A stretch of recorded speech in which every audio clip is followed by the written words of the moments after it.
No. She walked into the most expensive nightclub in Chicago wearing a white engagement dress and walked out with nothing but a violin case and a broken wrist. 6 years. Gone in one night. The man she loved laughed while his friends filmed her humiliation on their phones, and the city's most powerful heir made sure everyone in that room understood exactly how little she was worth. But someone else was watching. Someone who had been watching her for years. By midnight, black SUVs were parked outside her mother's apartment, and the most feared crime boss in Chicago wanted a meeting, like this video. Drop your city in the comments below. Let me see how far this story has traveled. Well, the rain came down mean that night. Not the soft kind that made the city look clean and cinematic. The kind that soaked through your coat in 30 seconds.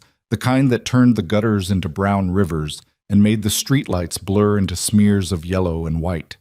It came in sideways off the lake, hitting the glass towers of downtown Chicago like thrown gravel, and it hadn't let up since 9 o'clock when Evelyn Carter had put on her white dress and her mother had cried and told her she looked like something out of a magazine.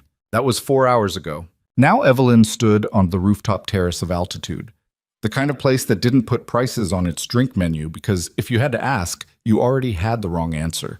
Her white dress was soaked through. Her hair was ruined. One heel was cracked at the base from where she'd stepped wrong on the wet marble near the elevator bank, and the pain had been shooting up her ankle for the last 20 minutes. But she hadn't sat down because she couldn't. Sitting down would have meant she was done standing, and she wasn't done standing yet. Inside the glass walls, she could still see Brandon. He hadn't moved. He was still at the table near the bar, still laughing at something the woman beside him had said. Still with his arm draped along the back of her chair in exactly the way he used to drape it along the back of Evelyn's chair when he wanted the room to understand that she belonged to him. The woman was everything Evelyn was not. Loud in a way that took up space, easy in a way that looked like she'd never once in her life worried about whether someone was going to leave her. 3 of Brandon's friends had their phones out. One of them, a finance guy named Tate, who Evelyn had eaten Thanksgiving dinner with twice, was holding his up at an angle that made it clear he was recording, not hiding it. Recording it the way you recorded something that was already a story you were going to tell people. Evelyn had been standing on this terrace for 11 minutes. She knew because she'd looked at her phone 4 times. Inside her chest, something that had been coiled tight for a very long time was slowly coming apart, and she didn't know yet whether it was grief or rage or just the simple terrible relief of a thing finally breaking after years of being held together with her own bare hands. She pushed back through the door. The music hit her first, some DJ set that cost more per hour than her mother's monthly rent, bass moving through the floor and up through the soles of her ruined heels. The air smelled like money and perfume and the particular brand of cruelty that only comfortable people could afford. Heads turned. She was wet and wrong and out of place, and everyone in the room understood that immediately, which was the point, which was the entire humiliating architecture of the evening. Brandon saw her when she was 8 feet away. His expression did something complicated for half a second. Surprise, then irritation, then something that was almost amusement, and he settled on the amusement because it played better for the room. Evelyn? He said it the way you say the name of someone who has arrived late to a party they were never actually invited to. I want my key back, she said. The woman beside him looked between them with the bright, attentive expression of someone who had stumbled into entertainment. You're soaked, Brandon said. Your key, Brandon. How did you even get up here? I didn't... Marcus let me up. Marcus was the head of security. He'd been letting her up for 3 years. He'd given her a nod in the elevator that she'd understood meant, I'm sorry, and I warned you at the same time. I'm not going to do this for long. I just want the key to the Wicker Park apartment, and then I'm leaving. You're making a scene. I'm making a request. Brandon leaned back in his chair.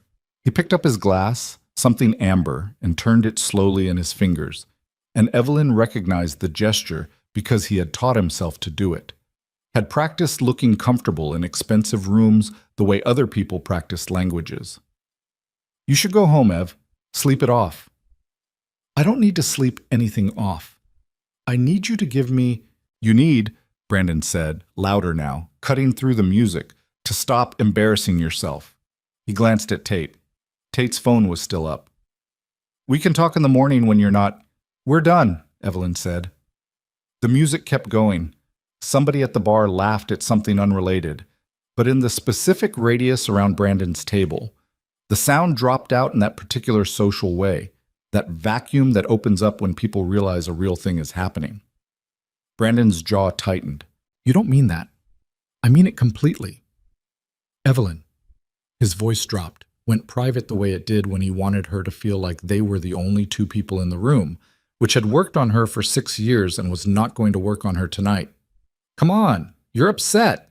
You found out about—" "I found out that you've been sleeping with her since February," Evelyn said, "while I was planning an engagement party, and while your mother was sending me invitation lists. I found that out tonight, from a text on your unlocked phone that you left on the kitchen counter this morning.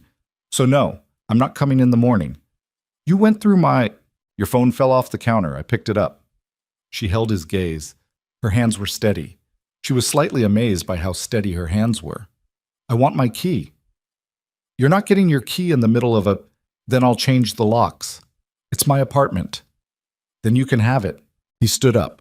He did it slowly, the way tall men sometimes did when they wanted you to understand the geometry of the situation, and he stepped toward her, and she held her ground because she had made the decision before she came in here that she was going to hold her ground, and she had also understood before she came in that he was going to try to make her feel small, and understanding it in advance was the only armor she had.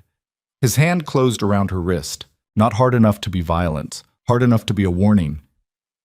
"You're going to go home," he said quietly, "and you're going to calm down, and tomorrow we are going to talk like adults, because what you're doing right now is embarrassing for both of us." The pain in her wrist was specific and real, and it cut through everything else. "Let go of me," she said. He didn't let go. "Brandon." Something moved behind his eyes. The room was watching. Tate's phone was recording, and Brandon made the calculation that he always made, that the cost of backing down in public was higher than the cost of holding on, and he made it in about 2 seconds, and that 2-second calculation was the summary of 6 years. Evelyn pulled her arm back hard. He released her, surprised, maybe, that she'd actually pulled, and she stepped back and picked up the violin case from where she'd set it on the chair beside his table, and she looked at him one last time. Not with tears. She'd cried for 3 hours in the Uber on the way here, and she had nothing left. She looked at him with something quieter and more final than anger. "I hope she's worth it," she said. She walked out.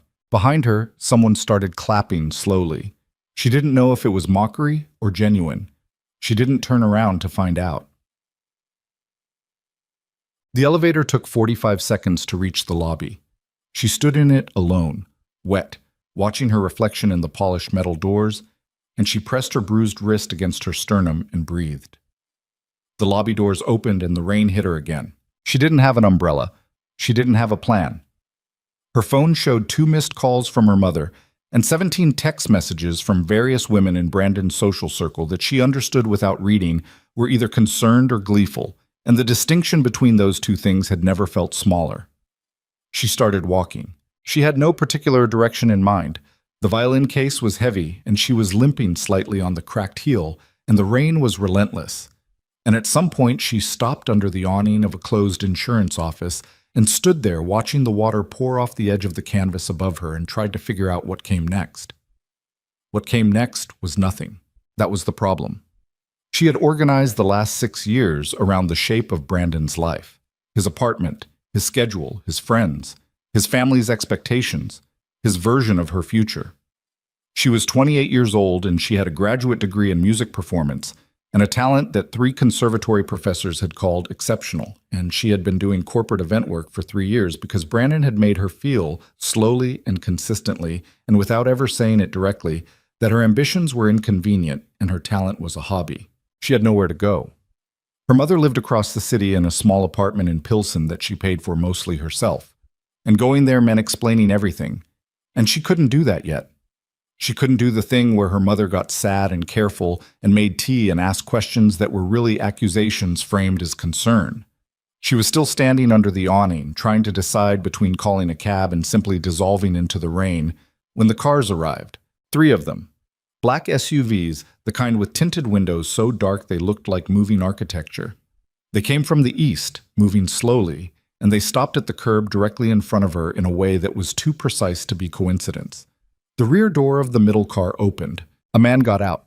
He was somewhere in his late 40s, trim, with a gray suit that somehow wasn't wet, and an expression that contained no warmth and no threat, just a studied professional neutrality that was somehow more unnerving than either. "Miss Carter," he said. She didn't move. "How do you know my name?" "My name is Vincent Hale." He held his jacket open slightly. "No weapon," she registered, though the gesture seemed designed to let her check. "I work for Roman Blackwood." The name landed differently than most names did. Evelyn didn't follow Chicago's criminal underground closely, but Roman Blackwood was not someone you needed to follow closely to know about. He existed in the city the way certain weather systems existed. You heard about him through what he did to the landscape around him. Politicians who crossed him, and then suddenly didn't run for re-election. A federal investigation 3 years ago that collapsed without explanation. Neighborhoods on the south side that paid him tribute the way older cities paid tribute to rivers. "Mr. Blackwood would like to meet with you," Vincent Hale said. "Why?" "He would prefer to explain that himself." "That's not an answer." "No," Hale agreed pleasantly. "It isn't." He glanced at her violin case. "You've had a significant evening, Miss Carter. We can take you somewhere warm and dry, or we can leave you here, and Mr. Blackwood will make other arrangements. Either choice is yours." She looked at the 3 cars. She looked at the rain. She looked at her phone. 2 more missed calls from her mother, a text from Tate that said, "Girl, call me," and she put it in her pocket. "Other arrangements," she said. "What does that mean?" "It means he'll send flowers tomorrow and someone else to make this offer." Hale's expression didn't change. "The offer will be the same. He's patient." "What's the offer?" "He'll explain it." "Tell me one thing," she said. "One real thing." Hale was quiet for a moment. Then, with something that might have been the ghost of respect, "Mr. Blackwood has been aware of your situation with Mr. Whitmore for some time. He believes you are currently in a position where the right offer would be genuinely useful to you. He is right about that. He usually is." Evelyn stood in the rain under the awning of a closed insurance office in downtown Chicago at 1 in the morning with a bruised wrist and a broken heel and nowhere to go, and every door she'd known for 6 years shut behind her, and she thought about it for approximately 15 seconds. She picked up her violin case and walked to the car. Quotes. The Blackwood estate was not what she'd expected, which she understood later was intentional. She had expected something loud. The visual language of organized crime in movies was all marble and gold in obvious excess. The architecture of men who needed everyone to know immediately how much money they had. What she got was something older and stranger. A property on the North Shore, overlooking Lake Michigan, that looked less like a mansion and more like a place that had been built to survive things. Stone walls, iron fences, the kind of trees that blocked sightlines. The security was everywhere once you knew to look for it. Men in dark coats at regular intervals. Cameras so well integrated into the landscaping you almost missed them. Almost. They drove through 2 gates. Nobody spoke in the car. Hale walked her through the main entrance. Actual walking, not dragging. She was never touched, which she noted, and through a hallway that was colder than she expected, quieter than a house this size should have been at 1 in the morning. Lit with the kind of soft lighting that said someone had thought carefully about what the house should feel like, rather than just what it should look like. There were flowers everywhere. That was the thing she noticed that surprised her. Not arranged formally, just present, in different rooms, different types, some already past their best, which meant they weren't for performance. Someone in this house just had flowers. She was shown to a room that was warm and had dry clothes on the bed, plain, not branded, exactly her size, which was unsettling, and a bathroom with hot water. Hale told her Mr. Blackwood would meet with her in 40 minutes and closed the door. She stood in the middle of the room for a long time. Then she changed out of the wet dress, washed her face, and sat on the edge of the bed and opened her violin case and ran her fingers over the neck of the instrument without picking it up, the way you touch something familiar when everything around you was strange. She did not call her mother. She wasn't sure she could explain this to her mother.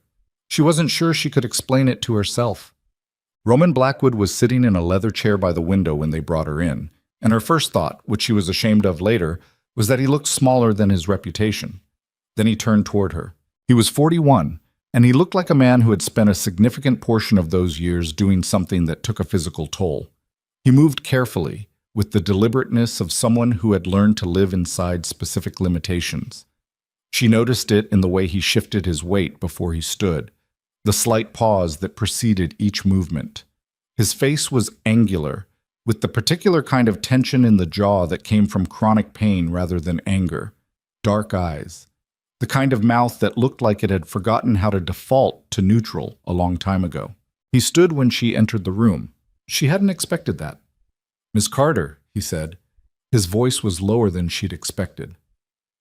"Thank you for coming." "I haven't agreed to anything yet," she said. "No." He sat back down with that same careful deliberateness. "You haven't." Hale was somewhere behind her. There was another man in the corner of the room she didn't look at directly because looking at him directly felt like a bad idea. "You know my name," she said. "I don't know why." "I'll explain that shortly." He gestured toward the chair across from him. "Sit down, if you'd like." She sat down. She kept the violin case on her lap. He looked at it for a moment. "Is that the instrument you played at the Midwest Regional Competition in 2018? Every muscle in her body went still. "How do you know about that?" she asked. "I was in the audience," he said. The silence in the room was complete. "You were—" she started. "Row 7, left section. You played an original composition in the final round." He looked at her steadily. "The panel gave you second place. The decision was wrong." Evelyn had not thought about the 2018 regional competition in approximately 3 years, because thinking about it led to thinking about the argument she'd had with Brandon afterward. The argument in which he had explained, with patience that was meant to sound loving, that she was taking it too seriously, that it was a regional competition and not Carnegie Hall, that she needed to understand proportionality. She had cried for 2 days, and then she had put the original composition away, and she hadn't finished another one since. "That composition was called The Queen's Requiem," Roman said. "You never released it. You never performed it again." "How do you know that?" "Because I looked for it," he said simply, without embarrassment. "For 5 years." The fire in the corner of the room crackled once. "Mr. Blackwood," Evelyn said slowly, "I need you to tell me what you want." He was quiet for a moment, then, "A marriage of convenience, a contract, legally binding, publicly acknowledged, privately arranged. In exchange, you receive a monthly stipend that would allow you to live independently for the rest of your life regardless of what happens to me. Full legal protection under the Blackwood name, which in Chicago means something specific that I don't need to explain to you, and freedom to pursue your music without constraint or obligation. And in exchange, legitimacy," he said. "There are legal and financial matters that require a spouse. Nothing that involves you directly. I need someone who can attend certain events, present as a partner in certain contexts, and otherwise live their own life. That's it. That's the primary arrangement." His eyes didn't move from hers. "I won't lie to you about what my name means in this city. There will be security. There will be constraints. There are people who consider me an enemy, and they extend that consideration to anyone connected to me. I'm telling you this now because I'd rather you refuse than agree to something you don't understand." Evelyn looked at him. She thought about the apartment she no longer had a key to. She thought about her mother's small place in Pilsen. She thought about the competition she'd placed second in because she'd had a partner who'd made her feel her ambitions were inconvenient. "What's the term?" she asked. "Until I no longer need the arrangement," he said. "My situation is—" he paused. "Complex. Medically. The doctors have given me a specific timeline. I'm not going to tell you I know exactly how long this arrangement will last, but it will not be indefinitely." She understood what he was not saying. She heard it clearly. "How long?" she asked. "Best case scenario," he said. 18 months. A pause. "Less, possibly." She looked at the violin case in her lap. She looked at the window behind him, at the black water of Lake Michigan in the dark. She said yes. The first week in the Blackwood estate was the strangest week of Evelyn's life, which was saying something given how the previous Tuesday had gone. The house had rules she was never given explicitly, but learned by feel. You didn't go to the third floor. You didn't ask about the men who came and went at irregular hours through the east entrance. You didn't comment on the conversations that happened in the study with the doors closed. The staff, and there was a staff, 7 people who maintained the property with efficient silence, were professional in the specific way that suggested they had signed something significant and took it seriously. Evelyn had her own rooms on the second floor. She had access to the kitchen, the library, the music room, which had a Steinway grand and walls clearly designed for acoustics that she hadn't expected at all, and most of the ground floor. She had a car available when she wanted it. She had a security detail she was introduced to by first name only, a woman named Dana, who drove her, and a man named Cole, who was always at the edge of whatever room she was in without ever seeming to be watching her. She saw Roman at breakfast most days. That surprised her. She'd expected someone who kept a schedule designed to minimize contact. That was the nature of the arrangement, wasn't it? The mutual performance of domestic life for external purposes. But Roman appeared in the kitchen most mornings between 7 and 8, and he made his own coffee, badly. And he sat at the kitchen table rather than the formal dining room, and he read something on a tablet with a concentration that seemed genuine. He didn't talk much. She didn't talk much. It was somehow not uncomfortable. On the 4th day, she found him standing in the doorway of the music room, looking at the Steinway. "Do you play?" she asked. "No." He looked at the piano, then at her. He stopped. "Do you need anything in here? Equipment, sheet music, anything that's missing? The acoustics are strange. I can have that fixed. It's not a criticism. I'm just noting it." She looked at the piano. "Did someone used to play?" A pause. "My mother." She didn't push it. She sat down at the piano and played a scale, and then a chord progression, just to hear how the room held sound. He stayed in the doorway for longer than she expected. "It needs a music stand," she said finally. "For sheet music, if I'm working." "I'll get one," he said. He left. She kept playing. 2 days later, a music stand appeared. A good one. The adjustable kind with a solid base, the kind that professional players used. Not an impulse purchase. Someone had known what to order. She didn't say anything about it directly, but something shifted, almost imperceptibly, in how she thought about the arrangement. The trouble started at the end of the first week. She had started cooking in the evenings, not because anyone asked her to.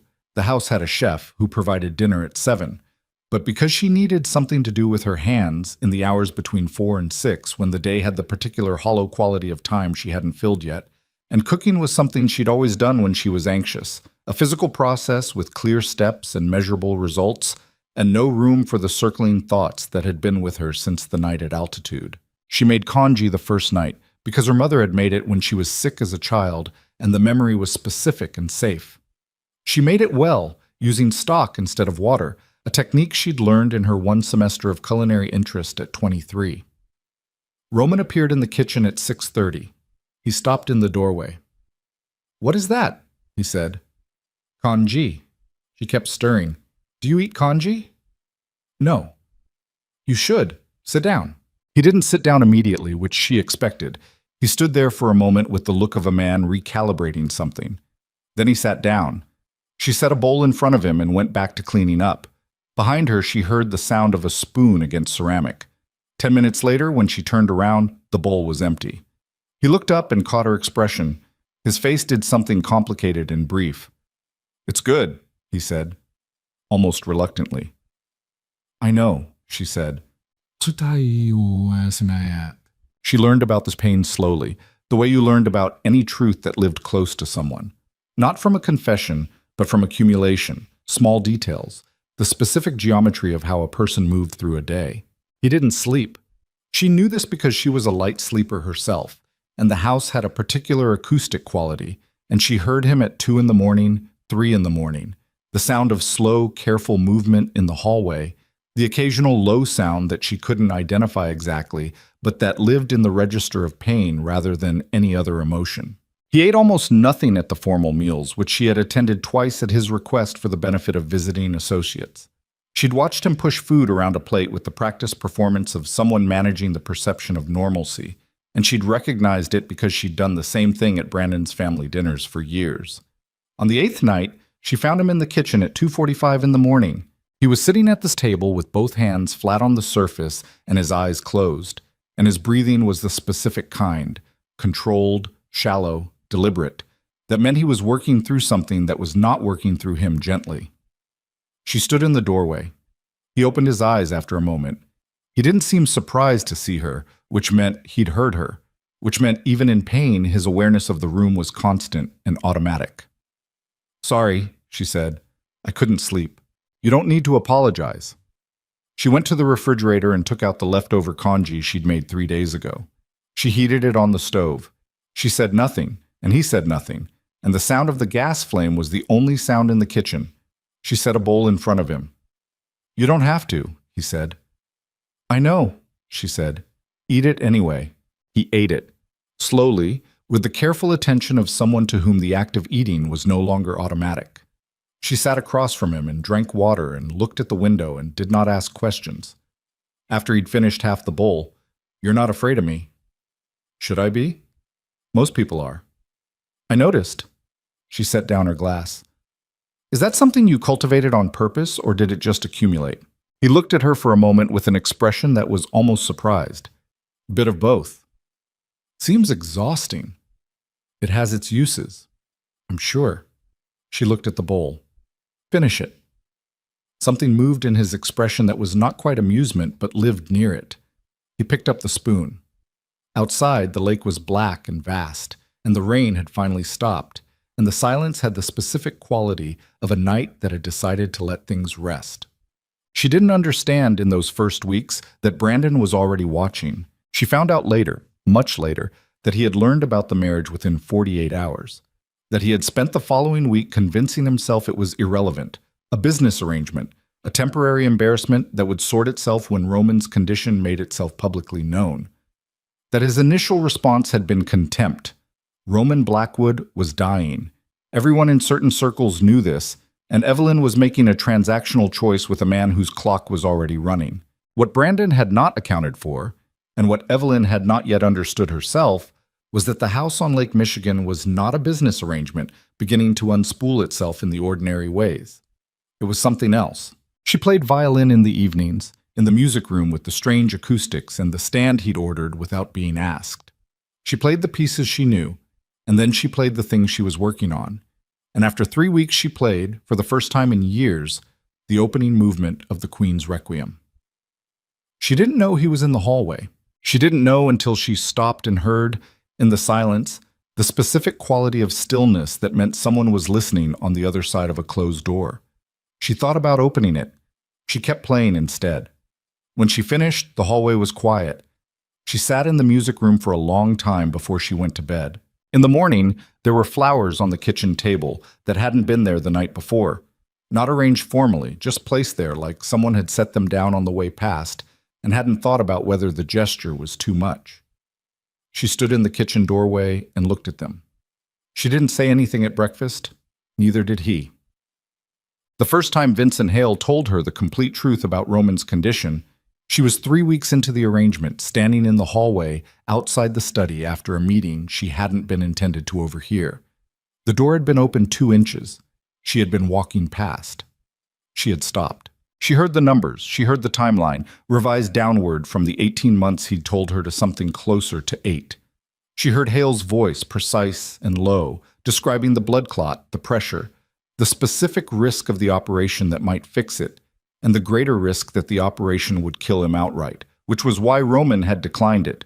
She had stood in that hallway for a full minute before she moved. She had gone to the music room and closed the door, and sat on the floor with her back against the piano bench and her violin case open in her lap, not playing, just sitting. 8 months. She had known it was limited. He had told her it was limited. But a number was different from a concept, and 8 was a different number than 18. She sat on the floor of the music room for a long time. When she finally stood up, she didn't go find him. She didn't confront the truth of what she'd overheard. She just went to bed. But something had changed in how she moved through the house after that night. Something quieter and more intentional, something that she refused for a long time to examine directly. Outside the estate, Brandon Whitmore was making phone calls, learning things, making plans. What? She heard the phrase contract marriage for the first time used against her on a Tuesday afternoon at a benefit luncheon that had been, according to Hale, a necessary public appearance. A woman named Margaret Aldridge, old money, older grudges, the kind of smile that was assembled in advance and meant nothing, had leaned close with a champagne glass and said, with precision that disguised itself as concern, "We were all so surprised when we heard. Roman Blackwood, of all people. How did you two even—" And then the pause, calibrated, "find each other?" Evelyn had looked at her. "The old-fashioned way," she said. "He heard me play." Margaret's smile went briefly uncertain. "I'm sorry?" "He was in the audience," Evelyn said, "at a competition years ago. He's been patient." She took a sip of water. "It's a longer story than this room has time for." She excused herself and walked away and found a window overlooking the street and stood there for 5 minutes breathing evenly. It was not until she was in the car driving home that she realized she'd told the truth. She stared at the back of Dana's headrest. He was in the audience. He's been patient. Both of those things were true. He had told her so himself, without embarrassment, without performance. He had sat in a leather chair and told her he had been in the audience at a regional competition 8 years ago and had looked for her work for 5 years afterward, and she had thought, at the time, that it was information relevant to the transaction, a way of establishing that she was not chosen randomly. She hadn't let herself think about what else it might mean. The car pulled through the estate gates. The house sat against the darkening sky, and the lake was gray behind it, and through the window of the music room she could see a lamp was on. She sat in the car for a moment after Dana stopped. Then she went inside. She went to the kitchen. She started making soup. When he appeared in the doorway at 7, she didn't look up. "Sit down," she said. He sat down. They ate in silence that was no longer uncomfortable, that had stopped being uncomfortable somewhere around day 12, which she had noticed at the time and then decided not to think about too carefully. Outside the window, the first real snow of the season was beginning to fall on Chicago. And somewhere across the city, in a Streeterville high-rise, Brandon Whitmore was reading a file that a private investigator had just dropped on his kitchen island. The file contained a medical report. The file contained Roman Blackwood's name and the specific devastating number that Brandon intended to use. She found out about the full truth of his condition on a Thursday, not from Vincent Hale's voice through an open door this time. This time it was Roman himself.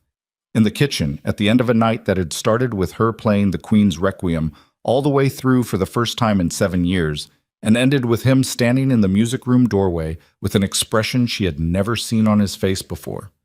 She had played for 90 minutes. She had not noticed him until she stopped. They had stood there looking at each other. And then something in the room had shifted in a way that was irreversible, and they both knew it, and he had said quietly, "Come sit with me."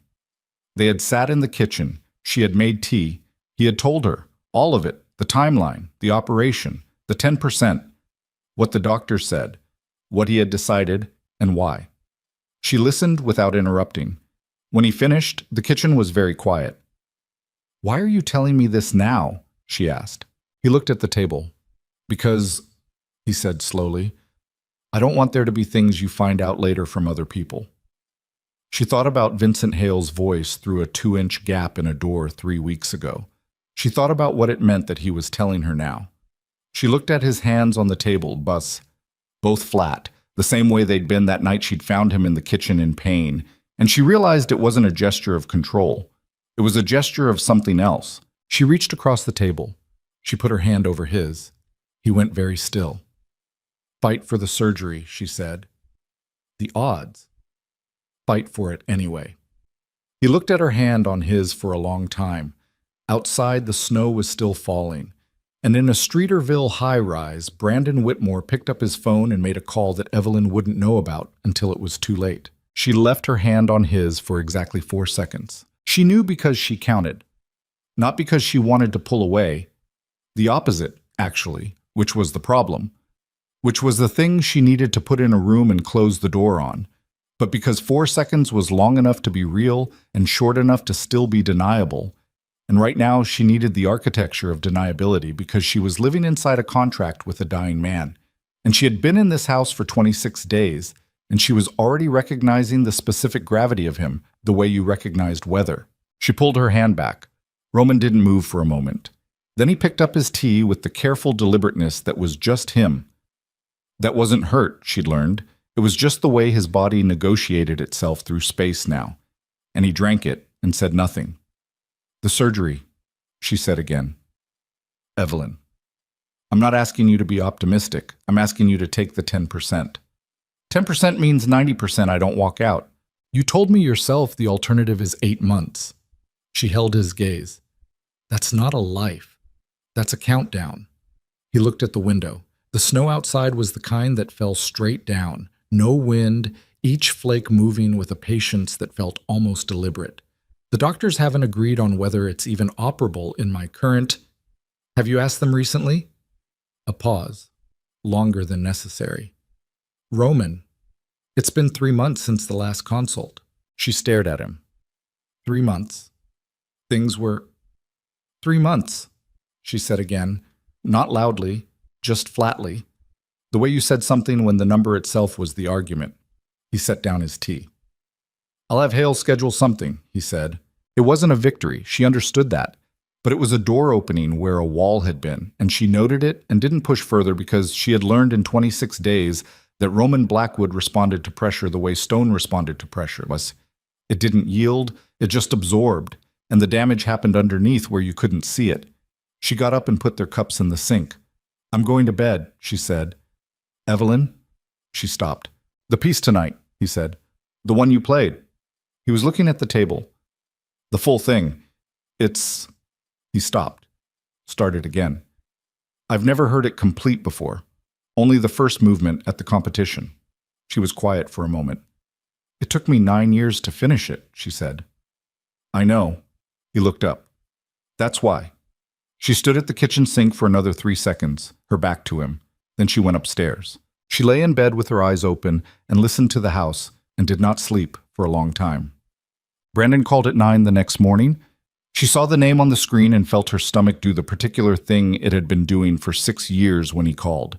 That preemptive brace, the intake of breath before the impact, the microsecond calculation of what mood he might be in and what version of herself she was going to need to perform. She hated that her body still did it. She hated that 26 days hadn't been enough to train it out. She let it ring. He called again 40 seconds later. She picked up. Brandon, you look good. His voice was easy, almost warm. I saw photos from the Aldridge luncheon. How did you get my number? Evelyn, come on. The warmth had an edge underneath it, the way most of his warmth had always had an edge underneath it. She just hadn't let herself name it before. We were together 6 years. I have your number. What do you want? To talk. A pause. That's it. Just to talk. You disappeared. You went from my apartment to... you have to understand how this looks, right? 2 weeks after we ended things, you're married to Roman Blackwood. People are saying things. I don't care what people are saying. I do. His voice shifted, went quieter. I care because some of those people are asking me questions and I don't have answers, and it makes me look like I missed something, like I didn't know you. You didn't know me. Silence. That's not fair, he said. It's accurate. Ev, don't call me that. She heard him breathe. The specific quality of that breath, like controlled, recalibrating, she knew it. It was the sound he made when he'd decided to try a different approach. I heard something, he said, about Blackwood, about his... Another pause. This one too constructed to be genuine, health situation. Her hand tightened on the phone. I don't know what you heard, she said. I think you do.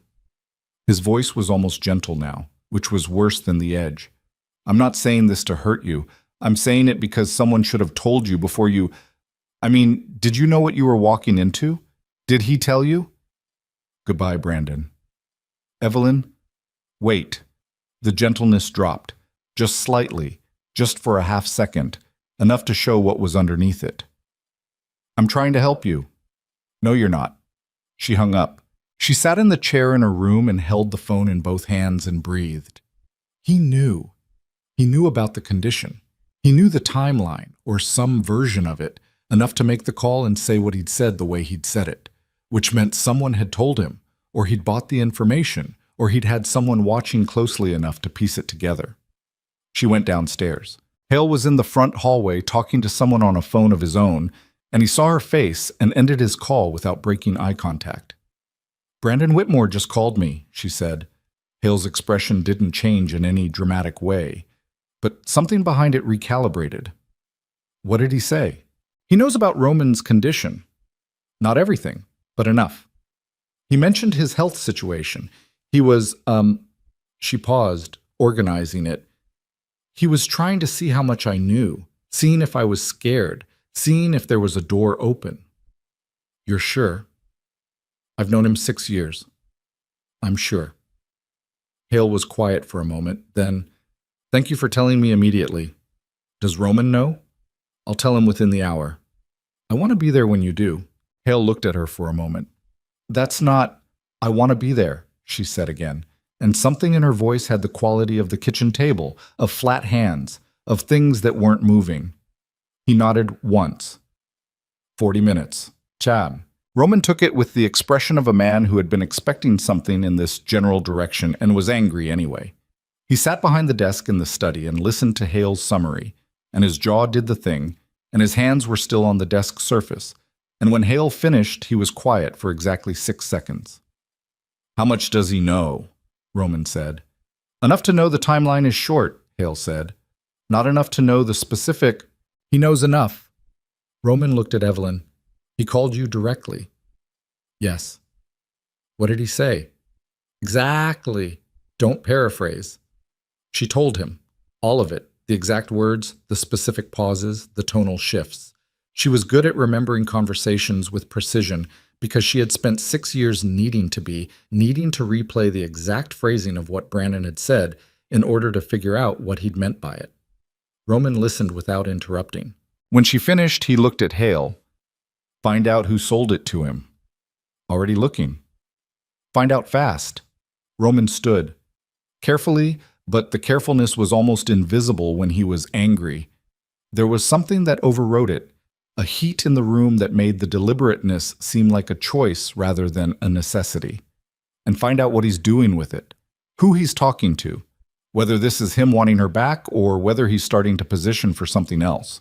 "You think it could be something else?" Evelyn said. Roman looked at her. "A man who finds out that a woman he lost married someone with an expiration date?" He said it without flinching, the phrase which she noted has 2 options. He waits or he accelerates. Accelerates what? Whatever he was planning to do next. She looked at the desk, at his hands on the surface. "He was already in debt," she said, "when we were together. Not catastrophically, but he borrowed against the fund twice in the last year. He didn't think I knew. I knew."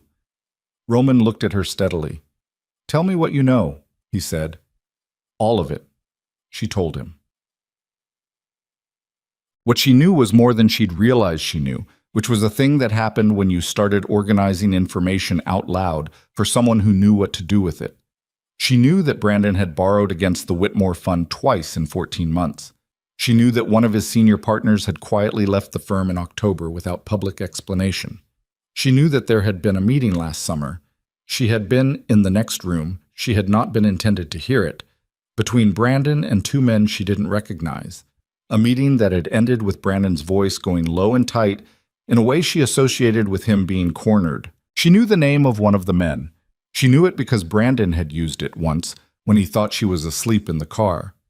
Reyes. When she said the name, Roman went very still. Hale, standing at the window, turned around. "Reyes," Roman said. "I don't know a first name. I only heard it once." Roman looked at Hale. Something passed between them that she couldn't read fully, but it had weight to it. "That," Hale said carefully, "is a problem." "What problem?" Evelyn asked. Neither of them answered immediately, which was its own answer. "The Reyes operation," Roman said finally, "is not—" He paused. "It's not a financial operation. They move other things. They have been trying to establish infrastructure in Chicago for 3 years. I've kept them out." A pause. "If Brandon is in debt to them, then he doesn't owe them money." She waited.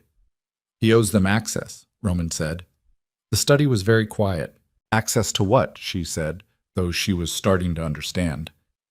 To this city. To whatever I control. He looked at her. Which now includes you. The heat in the room was different now. She felt it differently. Not as something external, but as something landing. He wouldn't, she started, and then stopped. Because the sentence wasn't true, and she knew it wasn't true, and Roman's expression confirmed it wasn't true. He called you this morning, Roman said. First move. He's testing what you know, what you'll do, whether there's a way in through you. He looked at the desk. There isn't, but he doesn't know that yet. What do we do? Roman was quiet for a moment. We don't do anything different, he said. You don't call him back. You don't change your pattern. You live your life in this house, and you play your violin, and you let me handle what needs handling. Something in her chest tightened. I'm not going to just... Evelyn? His voice wasn't hard, which almost made it harder to push against. This isn't a conversation where I'm asking you to trust me abstractly. This is a conversation where I'm telling you that the specific thing that keeps you safe is doing nothing different and letting me work. He held her gaze. I know that's not your nature. I've seen your nature in this kitchen every morning for a month. But right now I'm asking you to set it aside. She looked at him. She looked at Hale. She said, find out everything you can about the debt. Amount, terms, timeline. If he owes them access, I want to know what access specifically and what the trigger is. She looked back at Roman. I'll do what you're asking, but I'm not going to be kept in the dark about what's happening in my own house. A pause. Our house, Roman said quietly. She hadn't expected that. Neither by his expression had he expected to say it. And 3 days passed with the specific texture of a surface that looked calm and wasn't. She played violin. She cooked. She attended one brief public appearance, a charity board meeting, largely ceremonial, Hale at her elbow the entire time. And she watched the room the way Roman had told her to watch it, noting who looked at her too long, who looked away too fast. She slept badly. She got up at 3 in the morning on the second night and found the kitchen empty, which surprised her, because Roman had been in the kitchen at 3 in the morning with enough regularity that it had almost become a thing. She made herself tea and sat at the table alone and thought about the word access and what it meant, and what Brandon's face looked like when he made a decision he thought was invisible. She was still there when Roman appeared at 3:40. He stopped when he saw her. You're not sleeping, he said. Neither are you. He moved to the counter with the slow, careful precision and made coffee and stood there with his back to her for a moment. The consult is Friday, he said. She looked up. The surgical consult. Hale scheduled it. He didn't turn around. Dr. Marin Kohler, she's... A pause. She's the one who said it wasn't operable the first time, but that was 14 months ago. And things change, Evelyn said. Maybe. He poured the coffee. He turned around and leaned against the counter and looked at her with the expression she had started to identify as his version of being undone. Not dramatic, nothing visible to anyone who didn't know the difference, just a very slight absence of the careful arrangement he usually kept over his face. Or maybe they don't. You won't know until you ask. I know. He set down the cup. I know that. Then why does it sound like you're still talking yourself into it? He was quiet. She looked at him across the kitchen. The light above the counter was the only light, and it made everything else dim, and the house was very quiet around them. Because, he said finally, slowly, like he was deciding whether to say it while he was saying it, the 10% is easier to face alone. She understood what he meant. She understood it immediately and completely, and it hit her somewhere she hadn't expected. Roman, if the odds were different, they're not different. They're 10%.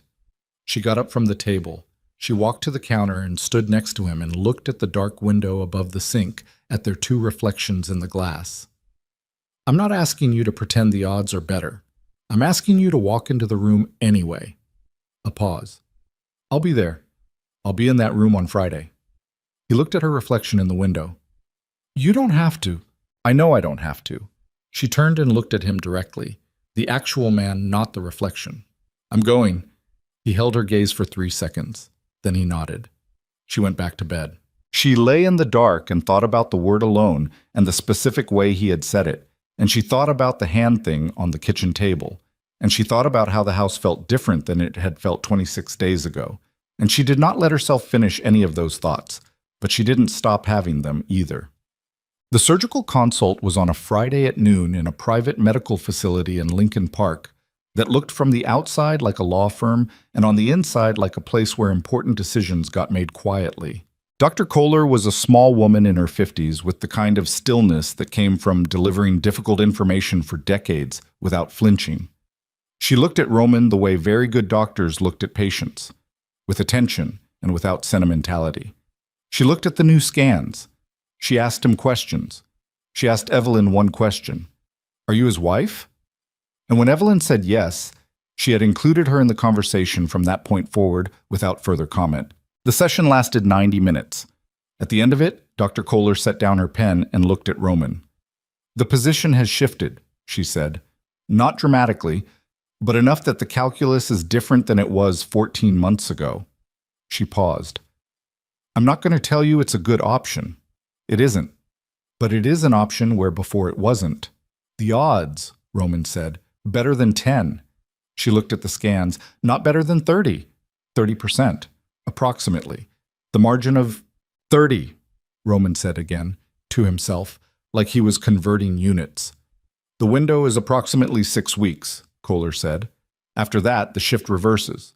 The position deteriorates and the option closes again." She looked at him directly. "I need you to decide within 2 weeks to allow for preparation." The room was quiet. Evelyn looked at Roman. He was looking at the scans on the light board. His jaw was tight. His hands were flat on the table. She put her hand over his. He looked down at it. "We'll call you Monday," Evelyn said to Dr. Kohler. The drive back was mostly quiet. She sat in the back of the car with him and watched the city go past, Lincoln Park giving way to the lakefront, and she thought about 30%, which was 20% better than 10%, which was either a lot or nothing depending on which side of the number you were standing on.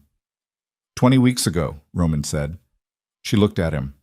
20 weeks ago, I was sitting in a car in a parking structure in the Loop at 2 a.m. trying to convince myself the pain was manageable, he said. He was looking at the window. I hadn't slept in 4 days, hadn't eaten in 2. Hale kept leaving food outside my office. I kept throwing it away. A pause. I was at the point where you start measuring things in smaller and smaller units, not months anymore. Weeks, not weeks, days. She didn't say anything. I had watched you at that competition, he said. The 2018 one. I was there because it doesn't matter why I was there. But I watched you play and I thought, he stopped. I thought, that's someone who's alive in the room, not performing alive, actually in it. He turned and looked at her. I've been in rooms with people my entire adult life. Most of them are not actually in the room. They're managing the room. There's a difference. I know there's a difference, she said quietly. I know you know. His voice was even lower now. That's what I mean. The car moved through traffic. Monday, she said. You're calling Kohler on Monday. Yes? And you're saying yes. A long pause, long enough that she felt the shape of it. Yes, he said. She exhaled slowly. Neither of them spoke again until the car reached the estate gates. She found out on a Sunday. Not from Hale this time. Not from a door left open 2 inches. From a photograph on her phone. An anonymous number had sent it at 6:14 in the morning while she was still half asleep, and she had almost not opened it, would have almost dismissed it as spam. But something in her, the part that had been on low alert for weeks, made her open it. The photograph was of a document. The document was a medical report. The medical report had Roman's name at the top, and her name in a different field, spouse/emergency contact, which she had filled out at the clinic on Thursday. And it had the date and the doctor's name and the specific clinical devastating language of a prognosis. Below the photograph, 1 line of text from the anonymous number. He married you knowing. He didn't tell you because he needed you to stay. Ask him about the document he signed before the contract. Ask him what he planned to do after. She sat up in bed. Her heart was doing something irregular. She was aware of it the way you became aware of your own heartbeat, only when it was doing something wrong. She read the message again. He married you knowing. She looked at the photograph of the document. She looked at her name in the spouse/emergency contact field that she had filled out herself at the clinic, and she thought about what else she had filled out. What other documents had been put in front of her in the first days, in Hale's office, with its careful, neutral language and its pages she had signed because she had been 28 and wet and bruised and nowhere to go, and she had trusted that the terms were what they had been described to her as being. She got up. She went downstairs. The house was quiet in the early Sunday morning way. The staff not yet present, the light gray and flat through the windows. She pushed open the door to Roman's study. He was there, already awake or never slept. She couldn't tell anymore. He was at the desk with papers, and he looked up when she came in, and his expression shifted when he saw her face. What? She put the phone on the desk in front of him, the photograph of the document, the message underneath. She stood on the other side of the desk and watched him read it.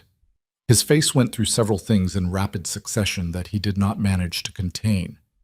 She watched each one. She had gotten very good in 26 days at reading the face he thought he was keeping still.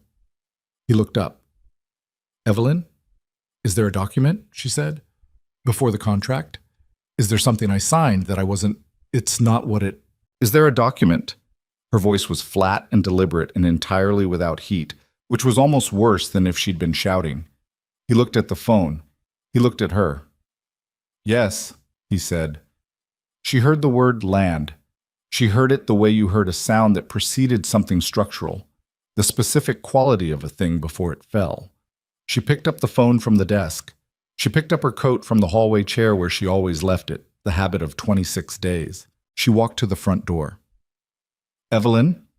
He was up from the desk, moving with none of his usual carefulness, which told her how much of the carefulness was actually performance.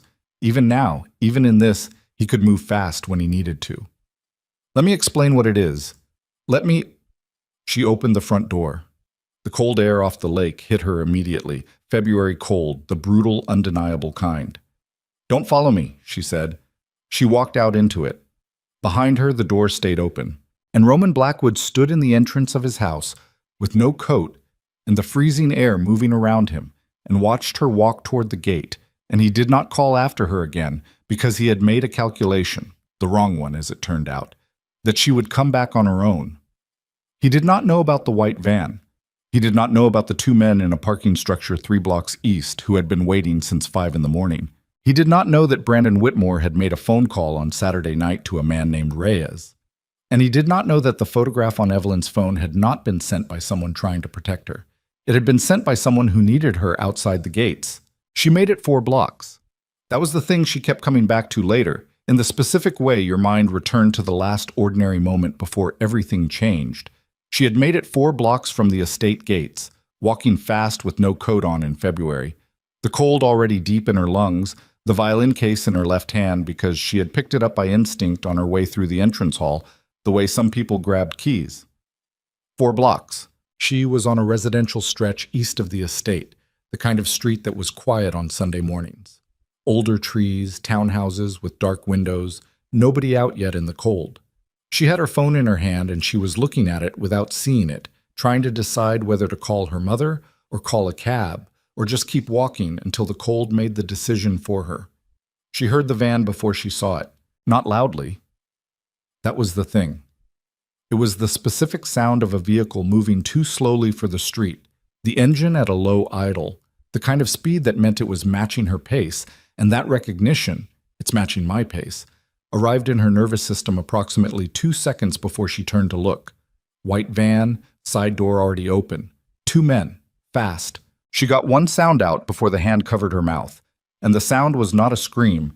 It was shorter and more involuntary than that, the sound a body made when something overrode it. And then she was inside and the door was closed and the van was moving. The violin case hit the floor. She tried to think. She had read once, years ago, some article about what to do in exactly this situation, and her brain kept reaching for it and kept coming back empty, because reading about something and living inside it were completely different architectures. and the inside of the van smelled like industrial cleaner and something underneath it that she didn't want to identify, and her wrist, the same wrist Brandon had grabbed at altitude, the one that had never fully stopped aching, was being held by a man who was not being careful about it. She stopped moving. She had learned in 6 years with Brandon that going still was sometimes more effective than fighting. It was the worst thing she had ever learned, and it had never felt more useful. The van drove for 17 minutes. She counted. The room they put her in was in a building she couldn't identify from the inside. Warehouse district, she thought, based on the sound quality, the way sound moved in large empty spaces, the distant mechanical hum that suggested the lake, or industry, or both. Concrete floor, metal chair. One lamp on a folding table that lit a small radius and left the edges of the room in dark. They left her there for what she calculated was about 40 minutes based on her heartbeat and the incremental stiffening of her shoulders from the cold. She used the 40 minutes to breathe, to take inventory. Her phone was gone. They'd taken it immediately, efficiently, without discussion. The violin case was in the corner of the room, unopened, which she registered as information. Whoever these people were, they either didn't know what it was or didn't care. And the fact that they'd brought it with her meant something. She wasn't sure what. Her wrist hurt. Her lungs hurt from the cold. Otherwise, she was physically intact, which she told herself every few minutes because it was the fact that held the most weight right now. She thought about Roman standing in the open door. She thought about the expression on his face. She did not let herself think about the document because that was a room she could not afford to go into right now. That was a room for later, for when she was somewhere that had walls and heat and the basic structural safety of a place she had chosen. The door opened. Brandon walked in.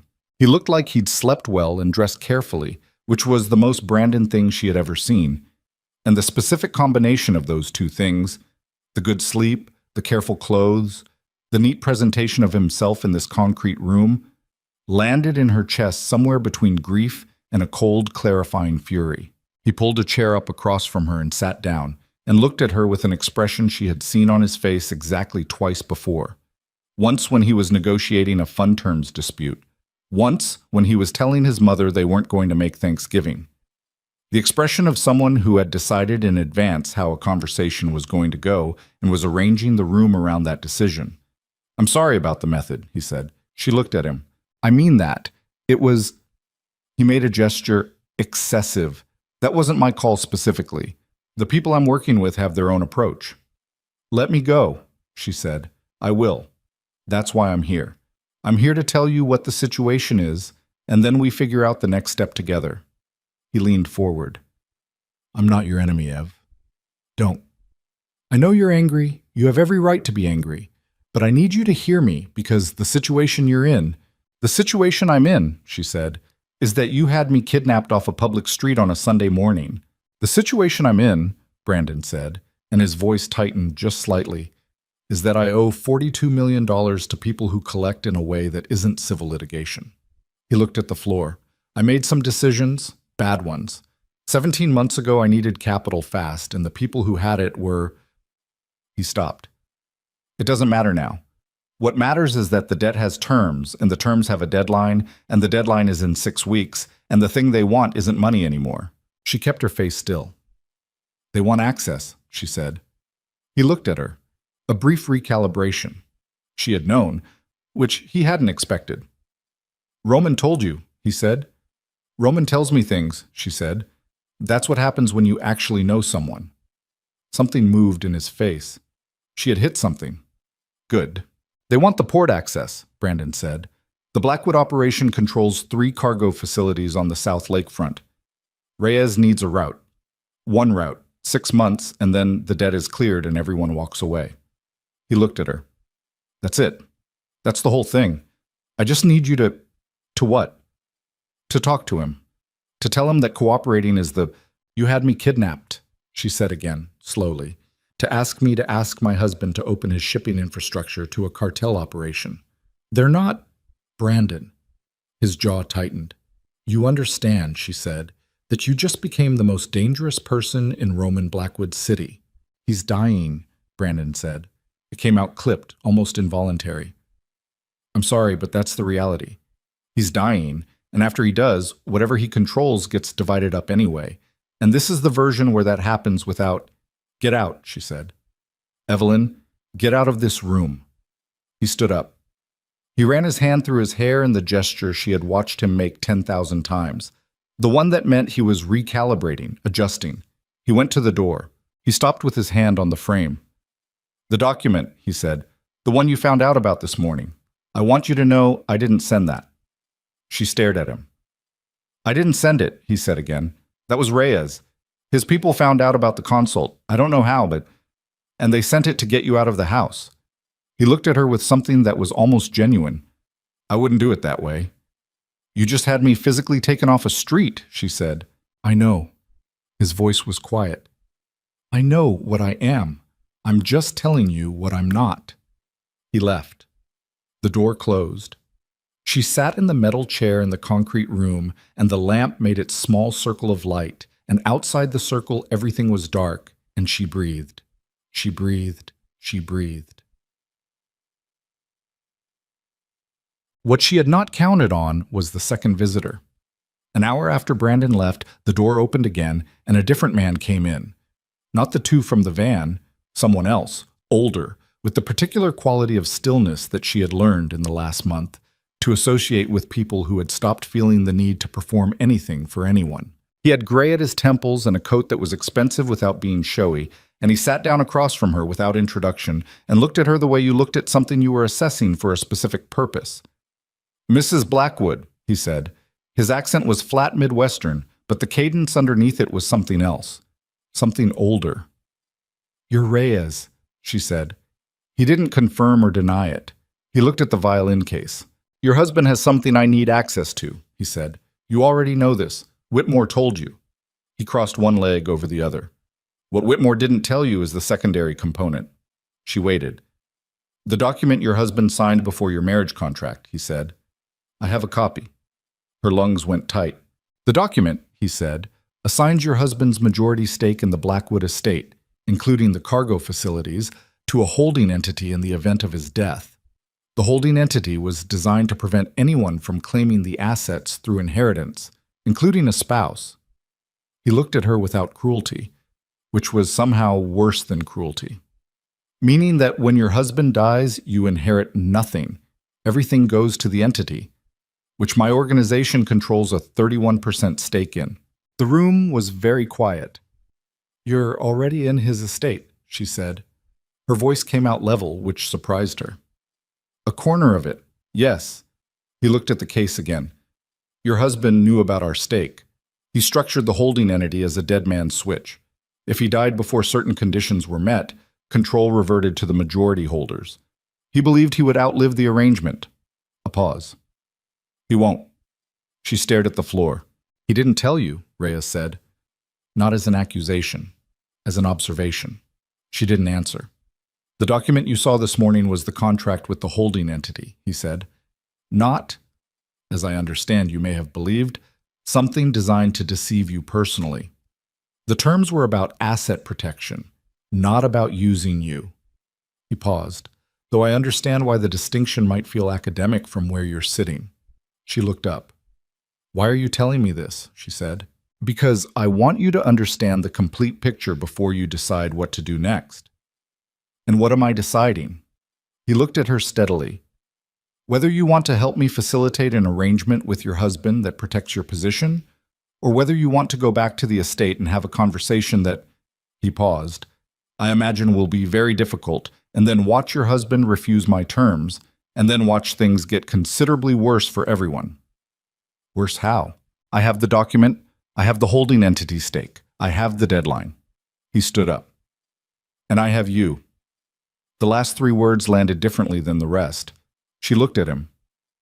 "You're going to use me to get him to agree," she said. "I'm going to give you the opportunity to help resolve this cleanly," he said. "Yes." He went to the door. "Think about it," he said. "You have a few hours." He left. She sat in the metal chair, the lamp hummed. She looked at the violin case in the corner, the one thing in the room that was entirely hers, and she thought about Roman in the open doorway with the cold air moving around him, and she thought about the word alone and the way he'd said it in the kitchen at 3:40 in the morning, And she thought about the document she'd been handed in Hale's office in those first days, the pages she'd signed without reading carefully because she'd been 28 and wet and bruised and nowhere to go. She thought about what Reyes had just told her. Asset protection. A dead man's switch, not designed to deceive her personally. She kept returning to that phrase. She turned it over. She thought about Roman's hands flat on the desk when she'd put the phone in front of him. She thought about the expression she'd seen, the one he didn't manage to contain. And she organized it now, reassembled it with this new information. Not guilt. Not the guilt of someone caught in a deception designed around her. Something else. The particular expression of a man watching something he'd built to protect himself being used as a weapon against someone he hadn't planned on caring about. She closed her eyes. She opened them. She looked at the door. She didn't wait for hours. She waited 45 minutes, and she spent the 45 minutes doing the most useful thing she could do in a room with no phone and no windows, which was listen. The building was large and mostly empty. 2 voices outside the door. The guards, talking low. The specific lazy rhythm of people on a rotation who were not expecting anything to happen. Further away, Brandon's voice on a call, the cadence of him managing something. Further still, nothing. She picked up the violin case. She opened it. She sat back in the chair and held the violin in her lap. Not playing, just holding it, the neck in her left hand, the familiar weight and grain of the spruce top under her fingers. And she waited. The door opened at the 43-minute mark. Not Reyes. Not Brandon. One of the guards, checking, the casual surveillance of routine. He saw the violin in her hands and stopped. She looked at him. "Can I?" she said, and she held up the bow. He stared at her. "I play when I'm anxious," she said. "It's not a weapon." He stared for another 3 seconds. Then he made a gesture that she took as permission and pulled the door mostly closed. She rosined the bow. She placed the instrument under her chin. She played.